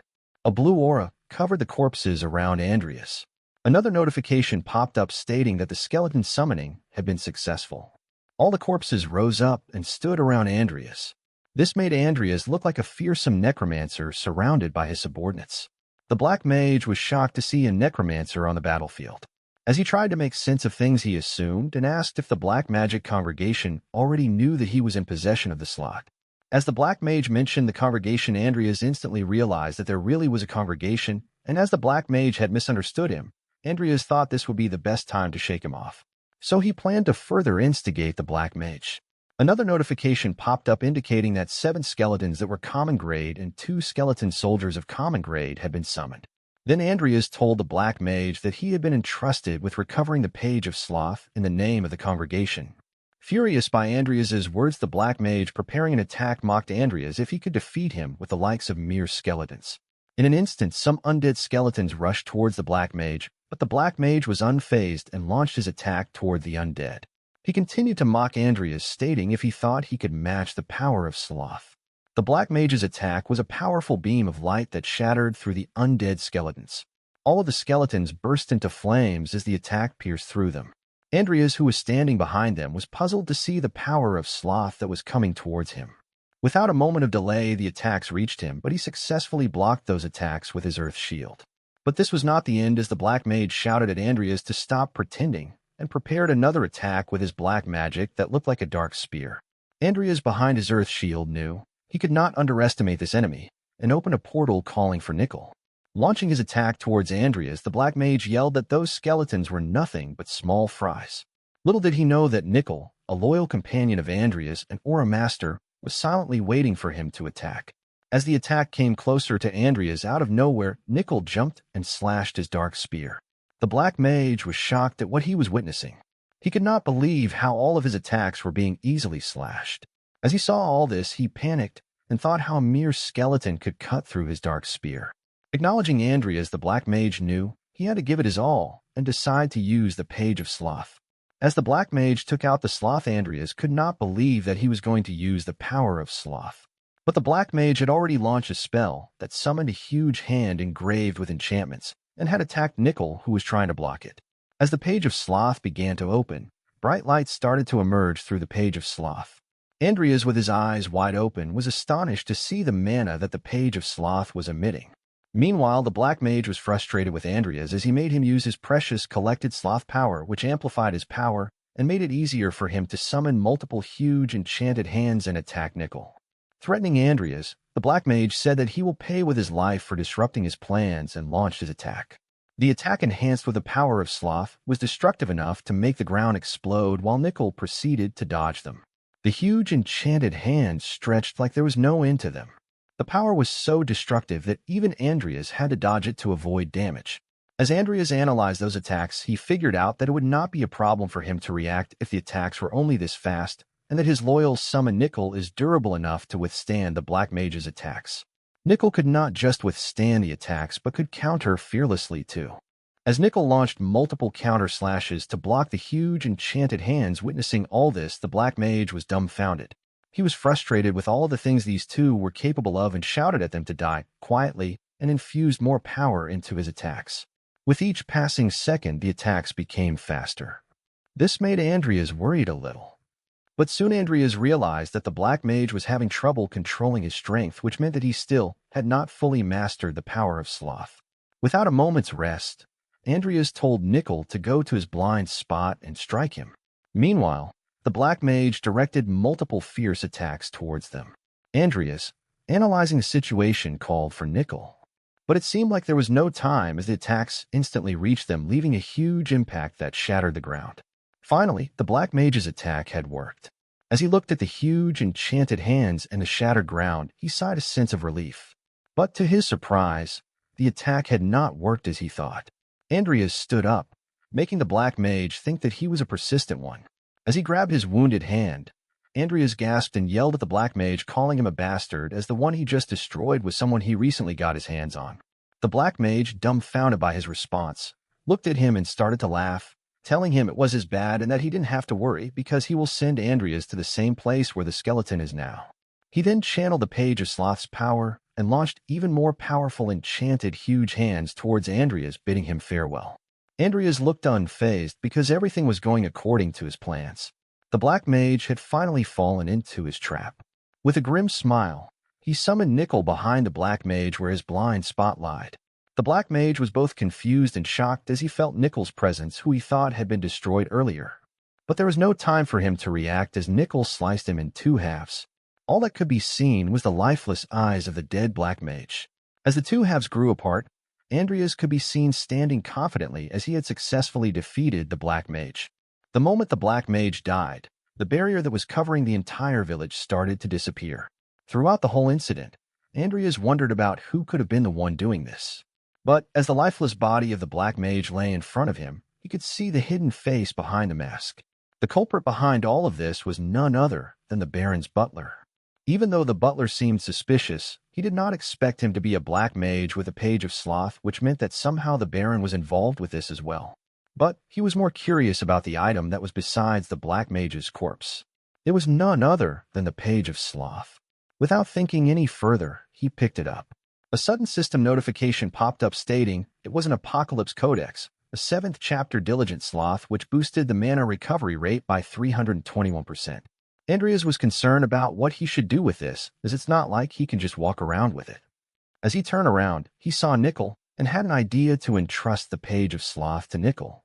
He passed it on to Nickel and told him to take care of this. As Nickel received it, he looked confused but instantly accepted it. As Nickel went back to his portal, Andrias thought that he should just leave it in the summoning storage and think about what to do with it later. As Andrias was searching for his teammates, he came upon a black sphere-like barrier, which made him wonder why it had not yet disappeared even though the caster had died. Suddenly, he got a vision of Vivian slaughtering everything in her path. As he witnessed this, he thought it would be fine for him if they didn't manage to come out.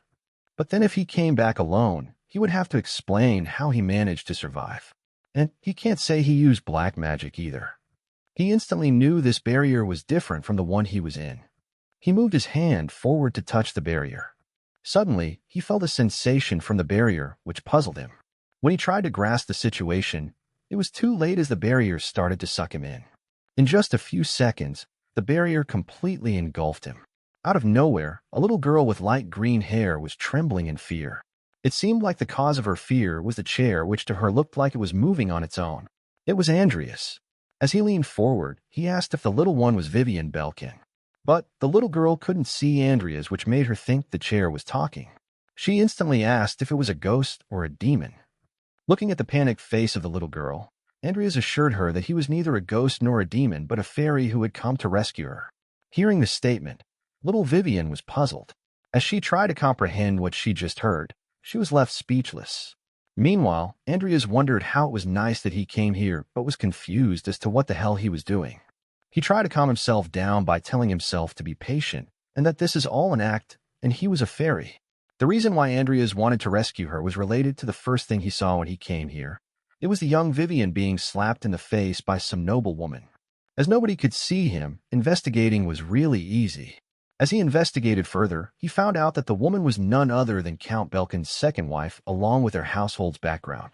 The Belkan household is famous for their swordsmanship, so the Lord wanted a son, an heir, that would become his successor. However, because Vivian's mother didn't give birth to a male heir, a tragedy began. Her own mother questioned herself as to why she had her, and that she should have never given birth to her. Listening to her own mother speak such kind of things about her left her traumatized, leaving her speechless. Trying to hold back her tears, she ran away from her mother. Since even her own mother had abandoned her, there was not a single person left to protect Vivian. Because of the loneliness and mistreatment she was suffering, a seed of insanity was planted. And as time passed, the more she succumbed to the insanity, the more she lost herself to the point that she killed all of the teachers and assistant teachers in the 5th-year meeting by herself. Suddenly, with hesitation in her eyes, little Vivian acknowledged and addressed him as Mr. Fairy.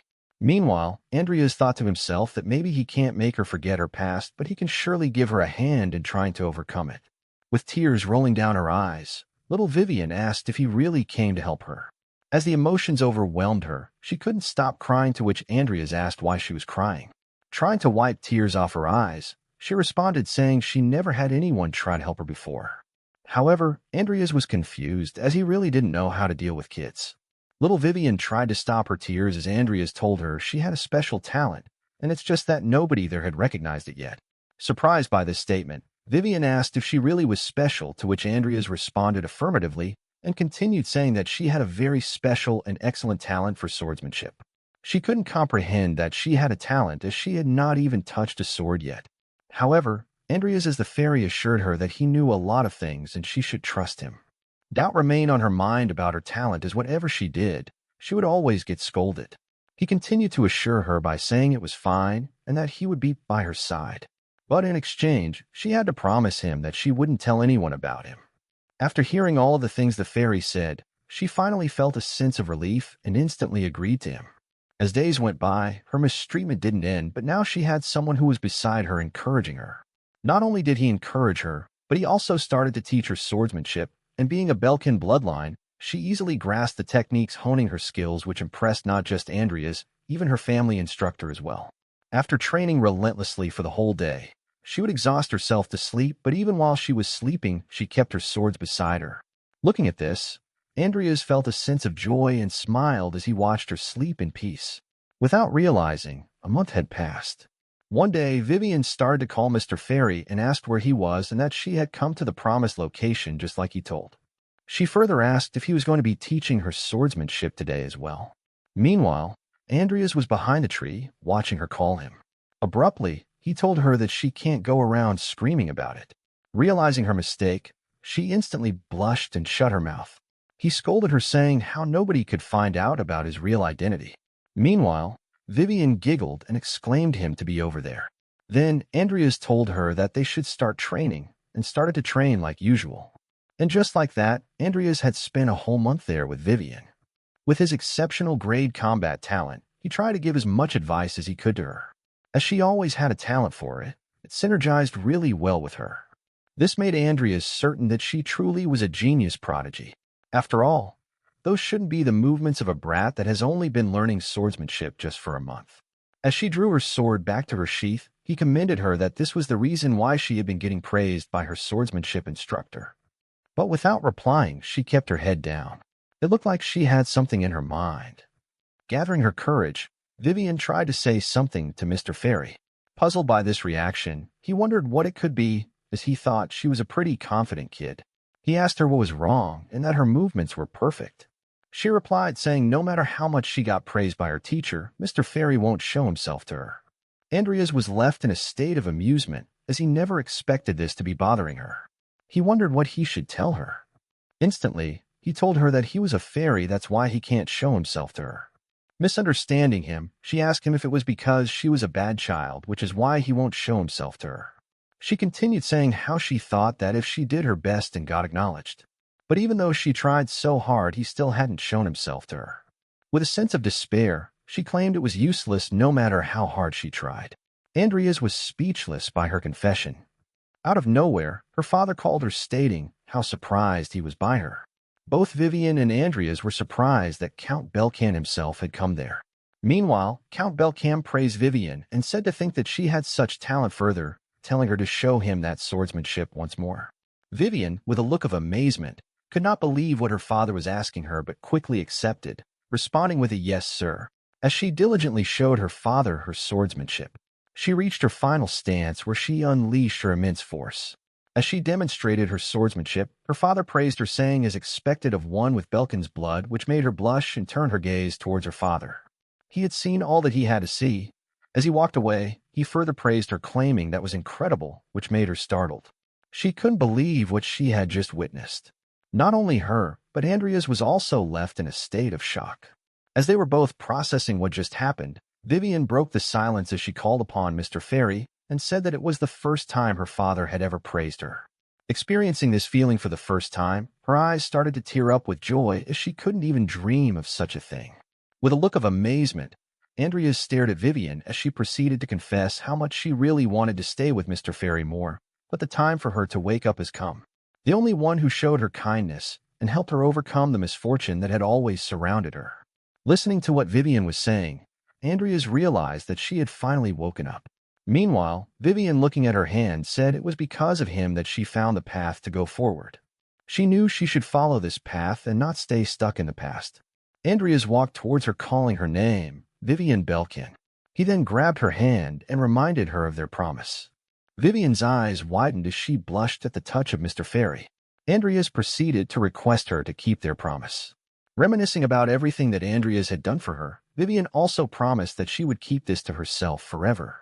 Vivian was conflicted with emotions as she was happy that she had met him, but sad that she had to bid farewell to the only person who had been there for her. So all she could do was to thank Mr. Fairy for everything he had done for her.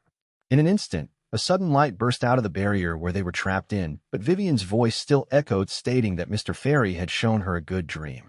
As the barrier shattered to pieces, the Black Mage's spell had finally been destroyed.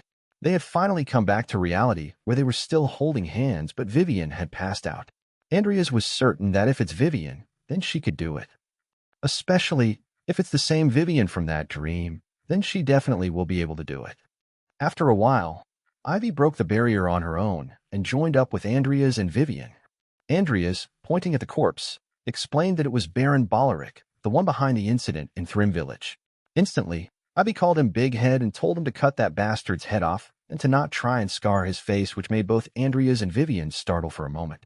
With a fierce look, Ivy told them that they will be going to the Baron's castle right away. Without any hesitation, Andrias moved forward to complete the task, glancing at Ivy with a look of fear. He understood the reason behind her terrifying killing intent, as under her watch Christopher had died and Hazar was missing. Immediately, as they reached the Baron's castle, Ivy kicked one of the guards who were blocking their way and swung her sword, furiously landing it right next to the fallen guard's face, which made him scream in fear. As they maintained their fighting stance, they couldn't comprehend what was happening and questioned who they were and ordered them to put their swords away. Ivy, with the same fierce look at her eyes, introduced herself as Ivy Clare, assistant professor of Rodlen Academy's night faculty, further declaring that from this moment on, anyone who defends Baron Boleric is guilty of treason and will be executed immediately. Meanwhile, Andrias, carrying Christopher on his back, was worried if she was just going to kill them all. In an instant, all the guards were left in a state of shock as they witnessed what Ivy was grabbing in her hand. It was the head of the butler. As she held the head in front of the guards, she asked if they recognized him, further claiming that he was the one responsible for what happened in the village of Thrym, and commanded the guards to take them to the Baron immediately. They were left in a state of bewilderment as they witnessed and heard all of the things that Ivy said, making them realize what they needed to do. They were escorted inside the castle. Once Ivy reached the room where Baron was, she couldn't contain her anger and kicked the door. As they entered through the broken door, she exclaimed that the Baron was there. But they were baffled as they witnessed what was right in front of them. Baron, with a troubled look, acknowledged that Evan, the butler, was dead. He realized that there was no point in hiding things any further and introduced his son Edel, whose whole body had swollen up into a monstrous creature the size equivalent to 10 elephants. He no longer looked like a human, nor did he have any sense. Tied up to the bed, it looked like his body was about to explode. Looking at his son's current state, he explained how his son should have died of illness a few months ago. Meanwhile, Andrias, in the back of his mind, concluded this was the reason why he dabbled in black magic. The Baron then stood up and said that while he was looking around for medicine, a robed man visited him, claiming he had a way to help his son. Without any hesitation, he accepted the man's proposal and asked him to do whatever it took to save his son's life. Pointing at his son, he said even if that meant leaving him in this miserable state. Meanwhile, his son was drooling and crying as he tried to scream, glancing at his father. Andrias was watching Ivy, who had almost run out of patience and looked like she could attack him at any time. But the Baron continued to look at his son, calling his name Edel. With tears rolling down his eyes, he also looked at his father, as could not endure this pain any further. Getting down on his knees, he begged for his son's forgiveness, as he had been a foolish father. Ivy couldn't hear his words any further. As she charged towards him, yelling those words, she instantly reached him, grabbed his collar, and tossed him behind her, screaming to say those words to the people and families of the Thrym village, who they had sacrificed and bewitched for their own benefit. As the Baron struggled to get up, he yelled in pain. Witnessing this, his soldiers could not understand how to react. All they could do was call him my lord. Ivy, pointing her sword at the guards, asked them why they were just standing around like a fool, further commanding them to go and call the investigation team right away and to get rid of the monster in the back. Guards, with a look of fear, immediately accepted her command, exclaiming, "Yes, ma'am." As Andrias analyzed the whole situation, he immediately grabbed a rock and sharpened it into a spear using his earth magic. Without a moment of hesitation, he instantly launched the rock spear towards the Baron's son, piercing him in his right eye, which surprised Ivy as she had not anticipated Andrias to attack out of the blue. Vivian glanced at Andrias with astonishment, as she had not expected him to react so violently. Baron was left in a state of bewilderment, as he couldn't understand why Andrias attacked his son so suddenly. With his eyes wide open and a trembling voice, he tried to call his son's name. Hearing their young master's screeching voice, they felt immense pain but couldn't react as their master was the culprit. Baron fell on knees leaning towards his son, crying in grief. Meanwhile, everyone witnessing this stood in complete silence. Abruptly, Ivy glared at Andrias, calling him Big Head, and asked him why he did that without her order.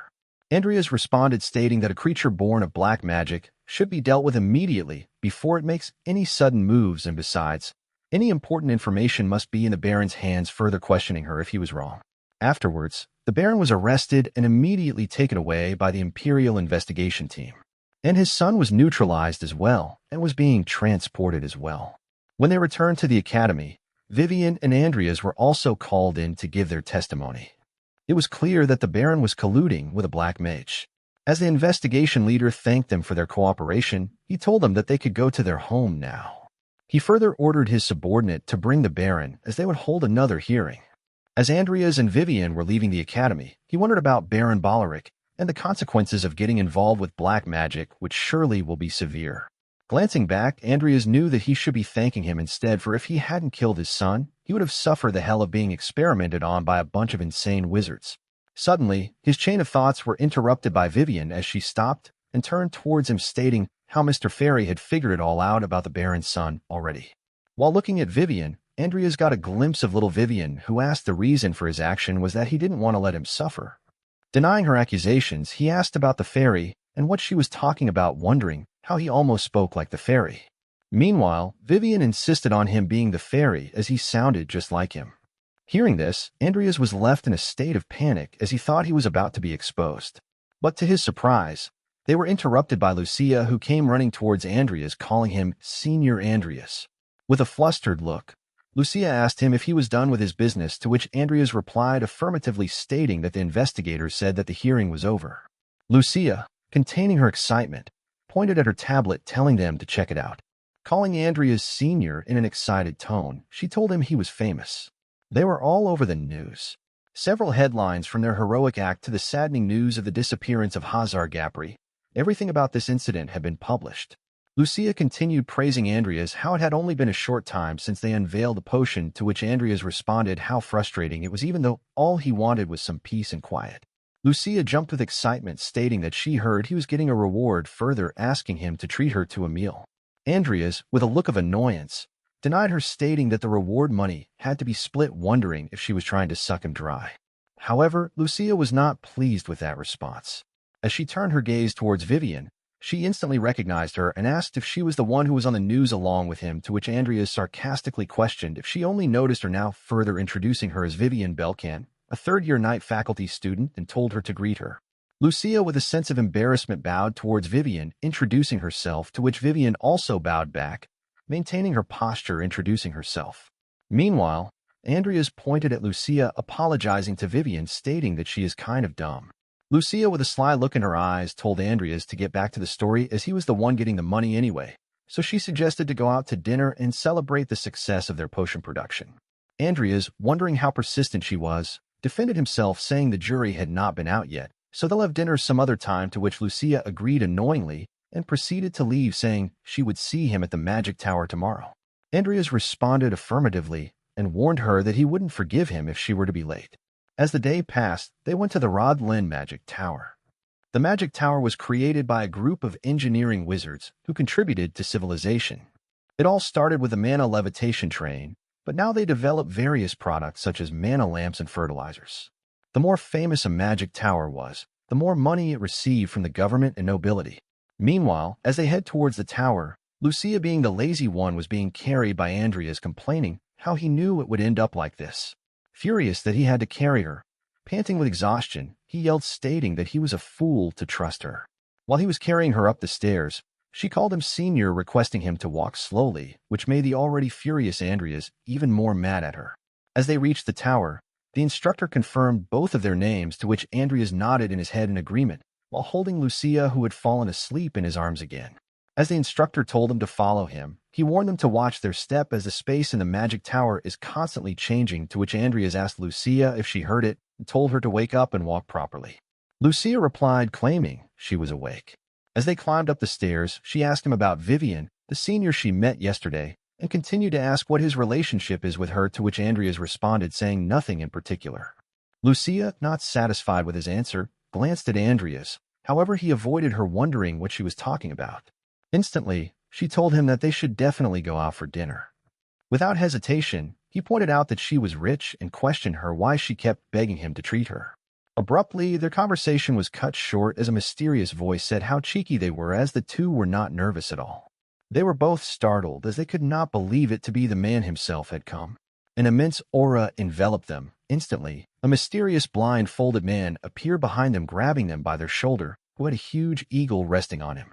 Overwhelmed by the aura, both of them in a state of shock glanced at him, as they couldn't even react to his sudden appearance.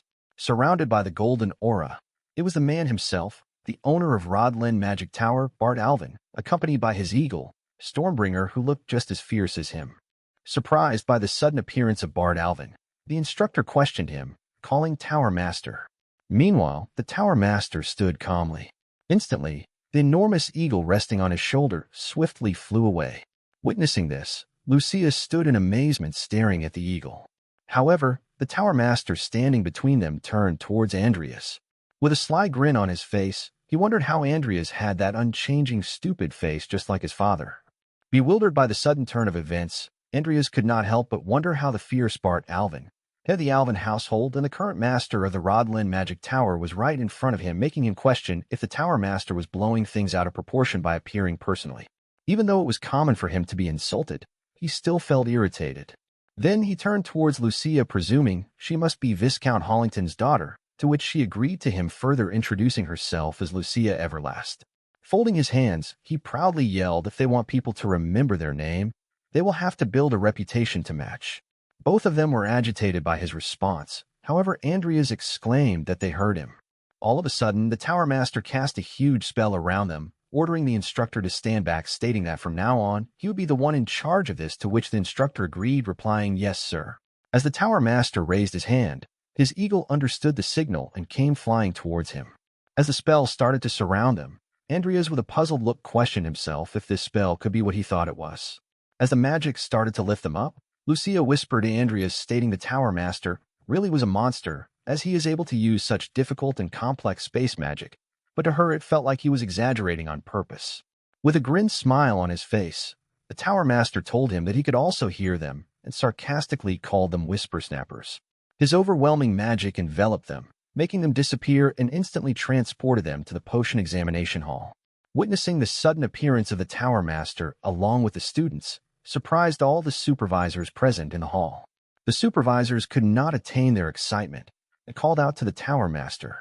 In response, the Tower Master asked if the potion examination was still going on, to which the supervisors agreed and stated that they had just finished the efficacy examination, further pointing out all that's left was to ask some questions about the production method. As they concluded their report, the Tower Master grabbed the potion from the table and observed it. Without any hesitation, he started to drink the magic potion. The Tower Master was on a different level. Just by taking a sip of it, he instantly knew and started to name the ingredients: Moheim leaves, Tador tree essence, Jahaz fruit, and Peona mushroom that were used in it. However, he still felt like there were more ingredients used, so turning around towards Lucia, he asked if there was anything else in there besides the ones he named. Lucia, with a sense of accomplishment, bowed her head and responded, stating Hong Pishi extract and Matarata root bark to be the remaining ingredients. Suddenly, Lucia opened her eyes in amazement as the Tower Master approached near her, stating how interesting she was. As he leaned towards her with a devilish smile, he complimented her, stating he had heard the rumors, but to think she could make such potions at her age intrigued him. Not only him, everybody present in the hall were left in a state of amusement. Turning towards the supervisors, the Tower Master ordered them to approve it since the examination was now over. Abruptly, with the speed of light, the Tower Master leaped up, leaving a trail of light. Both of them were amazed as they witnessed the Tower Master floating in the air beside his eagle. Petting his eagle, he questioned why Cromwell's son was there. Startled by the sudden question, he glanced towards the Tower Master. However, he didn't stop there and commented that even though on paper, it was reported as a joint effort, further accusing him of being carried by Lucia. As Andrias knew he didn't have to justify himself, he stood there silently as he was accused by the Tower Master. Witnessing Andrias endure all of the accusations, Lucia could not bear him being undermined as she knew the reality.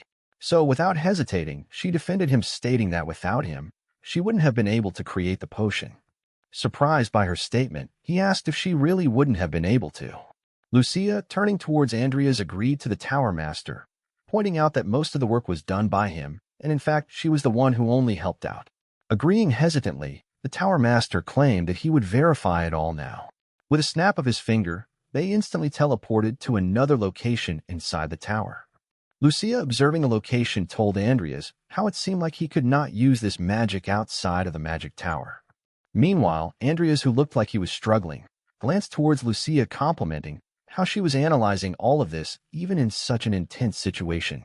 They had teleported to the laboratory where several students were brewing different kinds of potions. The Tower Master immediately ordered Andrias to make the potion right there, as all the needed ingredients were in the storage. Agreeing to his statement, Andrias proceeded to gather all the necessary ingredients under the strict gaze of the Tower Master, along with everyone present there. He knew if he were to use something he hadn't used before, there could be a problem, so he decided to go with this one which he had used before. 5 minutes later, the Tower Master drank the potion that Andrias had made. Wiping the potion off of his mouth, he acknowledged that Andrias had created the potion correctly. Even after Andrias successfully brewed the potion, the Tower Master was not done with his verification, so he told he will start with the questions now and asked why he used Hong Pishi. Meanwhile, everybody watching were intrigued by the conversation. Without any hesitation, Andrias justified that he used Hong Pishi to get rid of the side effects and to improve its efficiency. They could not comprehend how someone like Andrias could be so knowledgeable, answering the Tower Master so confidently. Even Lucia was amazed as she wondered how her senior seaweed could explain it well too. Satisfied, the Tower Master raised his finger, stating he understood and need not justify any further. Andrias, puzzled by his sudden interruption, exclaimed how he hadn't finished his explanation. Instantly, the Tower Master reached for the blindfold, covering his eyes, and started to take it off, further claiming how even though they had not seen each other for quite a long time. As he bent down, getting close to Andrias, he concluded that the brat he knew couldn't have made something like this. With bright blue eyes and a terrifying look, the Tower Master questioned who he really was. Everyone was shocked as they witnessed the Tower Master question Andrias's identity. However, the Tower Master continued to stare at Andrias with a suspicious look. Meanwhile, Andrias was not intimidated by all of this. He was so confident with himself that he gave a grim smile, sarcastically asking if Sir Alvin was joking, and stated that he was definitely Andrias Cromwell. With a cold look on his face, he claimed that he was the same Andrias who he treated like a bug and made fun out of all the time. Startled by his response, the Tower Master continued to stare at him, making Andrias feel anxious. Finally, acknowledging Andrias's courage, the Tower Master responded that he had become quite an interesting lad. With a devilish smile, he suggested a bet. Andrias was puzzled by what the bet could be. Sir Alvin continued, stating that if Andrias were to discover another medicine this year and bring it to him, he would pay off all of the Cromwell family debt. Andrias was amazed to hear such a tempting offer from none other than the man, Bart Alvin himself. Tying his blindfold back, he further promised to grant Andrias a wish if he were to win this bet. However, if he failed, he would have to leave the Rodlen Academy, which made Andrias worried. Meanwhile, Lucia glanced at Sir Alvin, concerned with the thought of expulsion. Immediately, the Tower Master questioned Andrias what he thought about the bet. Andrias, with a calm look on his face, started to analyze everything. As he closed his eyes, wondering how the conditions were harsh, but with the knowledge and skills he possessed, he was confident with himself. Bowing his head, he accepted Sir Alvin's bet, further stating that as the heir of the Cromwell family, he could not possibly refuse such an offer. Grinning at Andrias, he exclaimed how he hoped that he would actually produce results, seeing how confident he was. Suddenly, he was astonished by what he noticed. The uncanny resemblance between him and his father made him feel a sense of déjà vu. As he reminisced the bond they had, memories came flooding of the times he was alive and happy with his family, which made him feel a sense of grief and stated that he will be looking forward to it. Meanwhile, beneath the academy inside the chamber, a clock was ticking. A surge of crimson mana started to emit from the vampire's hand, which gave her the strength to finally move. The crimson mana enveloped her entire body, giving her immense strength as she stood up. She was startled with the immense mana she felt, so to test her power, she gathered mana on the palm of her hand and launched an attack. Her attack was so powerful that it destroyed not only the prison gate but everything on its path. As she saw a clear way to her freedom, she suddenly remembered someone. It was Andrias who made her swear on her family name that she wouldn't kill him. With the newfound power she had just gained, she was excited and gave a lunatic smile awaiting the reunion with Andrias. After the completion of the potion examination, Andrias decided to return back to the academy. As he sat on the train, he wondered how he got back some of the material costs, so his need for money had decreased a bit. As long as he kept making the potions, he would be able to solely focus on his training. But the problem he was facing right then was the page of Sloth. No matter how much he thought about the Sloth, he couldn't find a way to benefit from it. So he thought he should probably exchange it for something he needed right then. But he dismissed his thoughts, stating it could not be helped, even though he didn't want he would have to use Charon for it. In just a few moments, the train reached the station. He got off the train and made his way towards the academy. As he was walking, he felt a sudden sensation that someone was watching him. Curious at who it could be, he glanced around cautiously. Soon he reached the gate of the academy. He was still wary about his surroundings, but he questioned himself if he was just imagining things. Meanwhile, a mysterious person hiding on the tree was watching Andrias. It was none other than the lunatic vampire. Soon he met with Charon, who sarcastically commented how the hot topic of the academy was finally visiting him. Examining the potion that Andrias had made, he asked if this potion was the one, to which Andrias agreed to, further stating that he came to report to him right after the final examination ended. Charon, in an annoyed tone, stated how Andrias had been researching it in secret from him, and now all of a sudden he was acting like a real disciple. Andrias defended himself, responding that he was not planning to. Suddenly, interrupting Andrias, Charon pressed a secret button telling him to shut up and ordered to come with him without complaining. A portal appeared. As Charon proceeded to enter the portal, he further stated that he will engrave into Andrias what it meant to be his disciple. Hearing this made Andrias annoyed, as he wondered how stingy it was of him to hold a grudge because of something so trivial. While they were walking down the stairs, Andrias thought to himself that it looked like he could not bring the topic about the page of Sloth because talking to Charon while he's in a bad mood is a no-go, so he should be satisfied with just checking the vampire's condition. As they reached the chamber, they were shocked as to what they witnessed. The chamber was totally demolished, but what terrified Charon the most was the prison where the vampire was being held in captivity was also destroyed. They were stunned to see not only their whole chamber in a disastrous state, but the vampire had also escaped, leaving them bewildered as to what might have happened. Meanwhile, Andrias, standing behind Charon, wondered how it seemed like the evolution was a success. Both of them walked towards the prison where the vampire was once held. Andrias, wondering how pitiful it was that they wouldn't be able to meet her anymore, exclaimed how she was a nice sample. Meanwhile, Charon got down on his knees and grabbed the chains that were once used to imprison the vampire. Furious by everything, veins started to pop on his head as he clutched the broken chains tighter. Abruptly, he called Andrias, who responded affirmatively immediately. Charon's eyes turned bloody red, filled with anger, as he gazed towards Andrias, asking if he had done something to Angela's restraints. Andrias, being the clever guy, denies his accusation, claiming he was scared for his life. With a cunning look, wondering what an idiot Charon was, Andrias smirked at him, thinking even though she was just a hybrid, it was a huge loss for him. While Charon was picking up the scattered chains, Andrias tried to hide his smile, wondering how it served a villain like him right. Meanwhile, Charon, not being able to contain his anger, started to scream like a madman, yelling at Andrias to leave right away. As he left the chamber, he could still hear the echoes of Charon's scream through the stairway. As the night had already fallen, Andrias was on his way towards his dormitory. Walking alone, he wondered how he would bring up the page of Sloth another day. As Andrias walked through the trees, suddenly long red hair appeared above him. As the hair reached Andrias, he was shocked to hear a voice calling his name. It was none other than Angela, the lunatic vampire whose one hand was hanging on the branch while the other hand was gently grabbing on to Andrias. With his eyes wide open, he couldn't react as he wondered how she was waiting to ambush him. Leaning close to Andrias, the vampire whispered that she had something to ask him ever since she woke up and questioned him if he cared to answer. With a cunning look, she glanced at Andrias and told him to look at her. With a look of concern, Andrias slowly turned towards the vampire. Staring into his eyes, the vampire called him a good child, further ordering him to tell her about the power she got.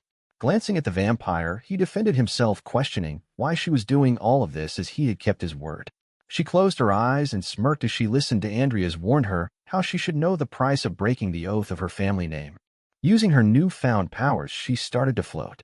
It seemed as if she was sitting on an invisible chair and responded to Andrias, stating how she knew it all too well, but could not help as she wanted to ask him something. She continued saying how she could not break free from the restraints with her own strength, no matter how much she tried. So she used another way. She immediately asked if he knew what it was, the amazing method she had used to break free from the restraints. Abruptly, her attention was directed to the smell he was emitting. She instantly recognized the smell and was dumbfounded as to why this guy was giving off the smell just like the Great Sin of.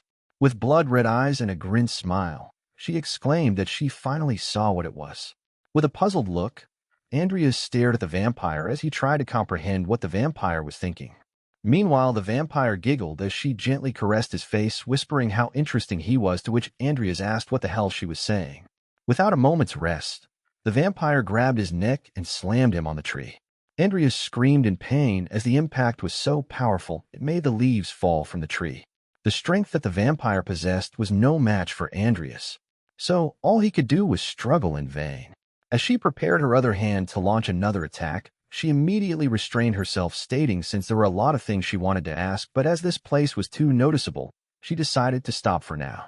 As she looked towards Andrias, she brushed her hair off her face, further that they will be meeting again pretty soon. But for a time being, she will be putting this power to good use, and since he was the one who gave her this power, she could not help but thank him for that. Scared for his life, Andrias could not comprehend the strength with which the vampire was grabbing him, as he could not break free, even using both his hands. She consoled Andrias, stating that she won't make him suffer. With a lustful look, the lunatic vampire told Andrias how he might be her fated partner. The next day, somewhere in the world of Great Sin lies the Delusion Dormitory, where Diane Alvin, along with her friend Julik, were having a tea party on their balcony, where Diane was showing pictures of knights and talking about their heroic deeds. As she enthusiastically talked about the warriors she admired, one of them was Lord Philip, who was a one-handed swordsman. Wiping tears of boredom off her face, Julik abruptly interrupted her, asking to stop her preaching, even if it was just for a little while. Blushing with excitement, she couldn't contain herself and told if she looked hard enough, even she would find a knight to root for. Trying to change the topic, Julik asked if she had heard about Lucia Everlast, the genius who just passed the Magic Tower potion examination. In amazement, Dane exclaimed how amazing she was to do that at her age, reminiscing how even though she heard the rumors about her being lazy, but in reality, it seemed like she was the real deal. Nervously, taking a sip from her cup, she wondered how Lucia was a literal sleeping dragon. With a look of frustration, she exclaimed how cool it was of Lucia, further criticizing herself as to why she didn't do something like that when she was in her first year. Interrupting her chain of thought, Julik claimed in excitement what the most surprising part was. Pointing her tablet towards Diane, she told her to look at the picture, asking if she could really believe it. Bewildered by who she witnessed, her eyes widened with disbelief as she couldn't comprehend seeing Andrias Cromwell in the picture alongside Lucia Everlast being publicly rewarded by the potion examination committee. She couldn't believe how someone as untalented as Andrias managed to help create that potion. At first, she thought it was a lie. Looking at the picture, she reminisced about their childhood friendship, wondering how after his family's downfall, all he could do was blame his circumstances and talent. Reminiscing their recent encounter, Diane questioned herself if a trashy person like Andrias really changed. Meanwhile, Julik, looking at the tablet, exclaimed how Andrias, the king of vermin himself, had accomplished something like that. Diane, with her eagle by her side and a look of determination, decided that she will have to confirm this herself. Meanwhile, in the academy, the potion-making class was about to start, where Lucia and Andrias were also present. Suddenly, Lucia, glancing at Andrias, addressed him as senior, asking him why he was wearing so many clothes. To which Andrias replied it was because he was not feeling well. She further questioned him why he was there and not resting. In response, Andrias told her that he needed to attend enough classes to graduate.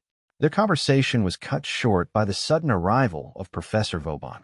As Andrias was watching the professor walk towards his podium, he wondered about last night's incident. The reason he was wearing so many clothes was that he couldn't let anyone see the huge scar in his neck that was caused to him by the vampire. He clearly remembered her saying something about a fated partner and some smell, but he still couldn't understand what she was talking about. Confused as to how she just bit his neck all of a sudden and disappeared, Andrias regretted putting on way too many clothes as it was getting hot in there. After reaching the podium, he asked if everyone was there, to which the students replied affirmatively. As he was about to start his lecture, someone caught his attention. It was none other than Andrias. As he watched Andrias, he remembered the news about their new potion and how they were rewarded for it, leaving him annoyed. Instantly, he called Andrias, asking him why he was wearing so many clothes and if he was sick. To which Andrias, maintaining his scarf, replied stating that he caught a cold. The professor sarcastically said that Andrias seemed tired because of his potion research and that he already marked him present, so he could leave right then. Being the clever one, Andrias stood up, thanking the professor for allowing him to leave. When Andrias was preparing to leave, the professor continued stating how felt quite lonely there, further claiming that Andrias even asked him, a professor of medicinal botany, for advice. But in an annoyed tone, he added that perhaps it was too difficult to include his name. Startled with the sudden claim, Andrias was shocked and thought, what was the professor saying? Even though he didn't contribute anything, and now he wanted a piece of it. Andrias, being the cunning person he was, in a sarcastic tone, said that he was really grateful for the advice he gave him, further pointing out the advice regarding the Hongpishi extract and the Matarata tree bark. Lucia, who was sitting beside Andrias, was left in a state of awe as she could not comprehend what Andrias was doing. With a concerned look, Lucia questioned if Andrias was picking a fight with the professor. But without hesitation, Andrias continued, stating that the professor said if he added those, he would be making soup instead of a potion. But as he can see, the soup was just too good, which left the professor furious as he felt disrespected. His statement caught the attention of every student that was present in the classroom. They could not believe how boldly he had answered the professor. Meanwhile, the professor felt insulted and embarrassed in front of everyone, so he yelled at Andrias, stating how he was overstepping his boundaries. Paying no attention to the professor, Andrias walked towards the exit door, claiming that he was not feeling well, so he would be leaving right away. This reply from Andrias made the professor scream like a madman by calling his name. Still ignoring the professor, Andrias grabbed the handle of the door, wondering how he kept on ridiculing him when he was just a small try. But now he wants to be friendly. Annoyed by the professor's action, he thought when he would just shut up and lick his boots, further claiming that he could just go to another class if he needed the credits. Losing his patience, the professor questioned how long Andrias was going to ignore him. Abruptly interrupting the whole situation, Lucia called the professor. As the professor turned around, replying to her.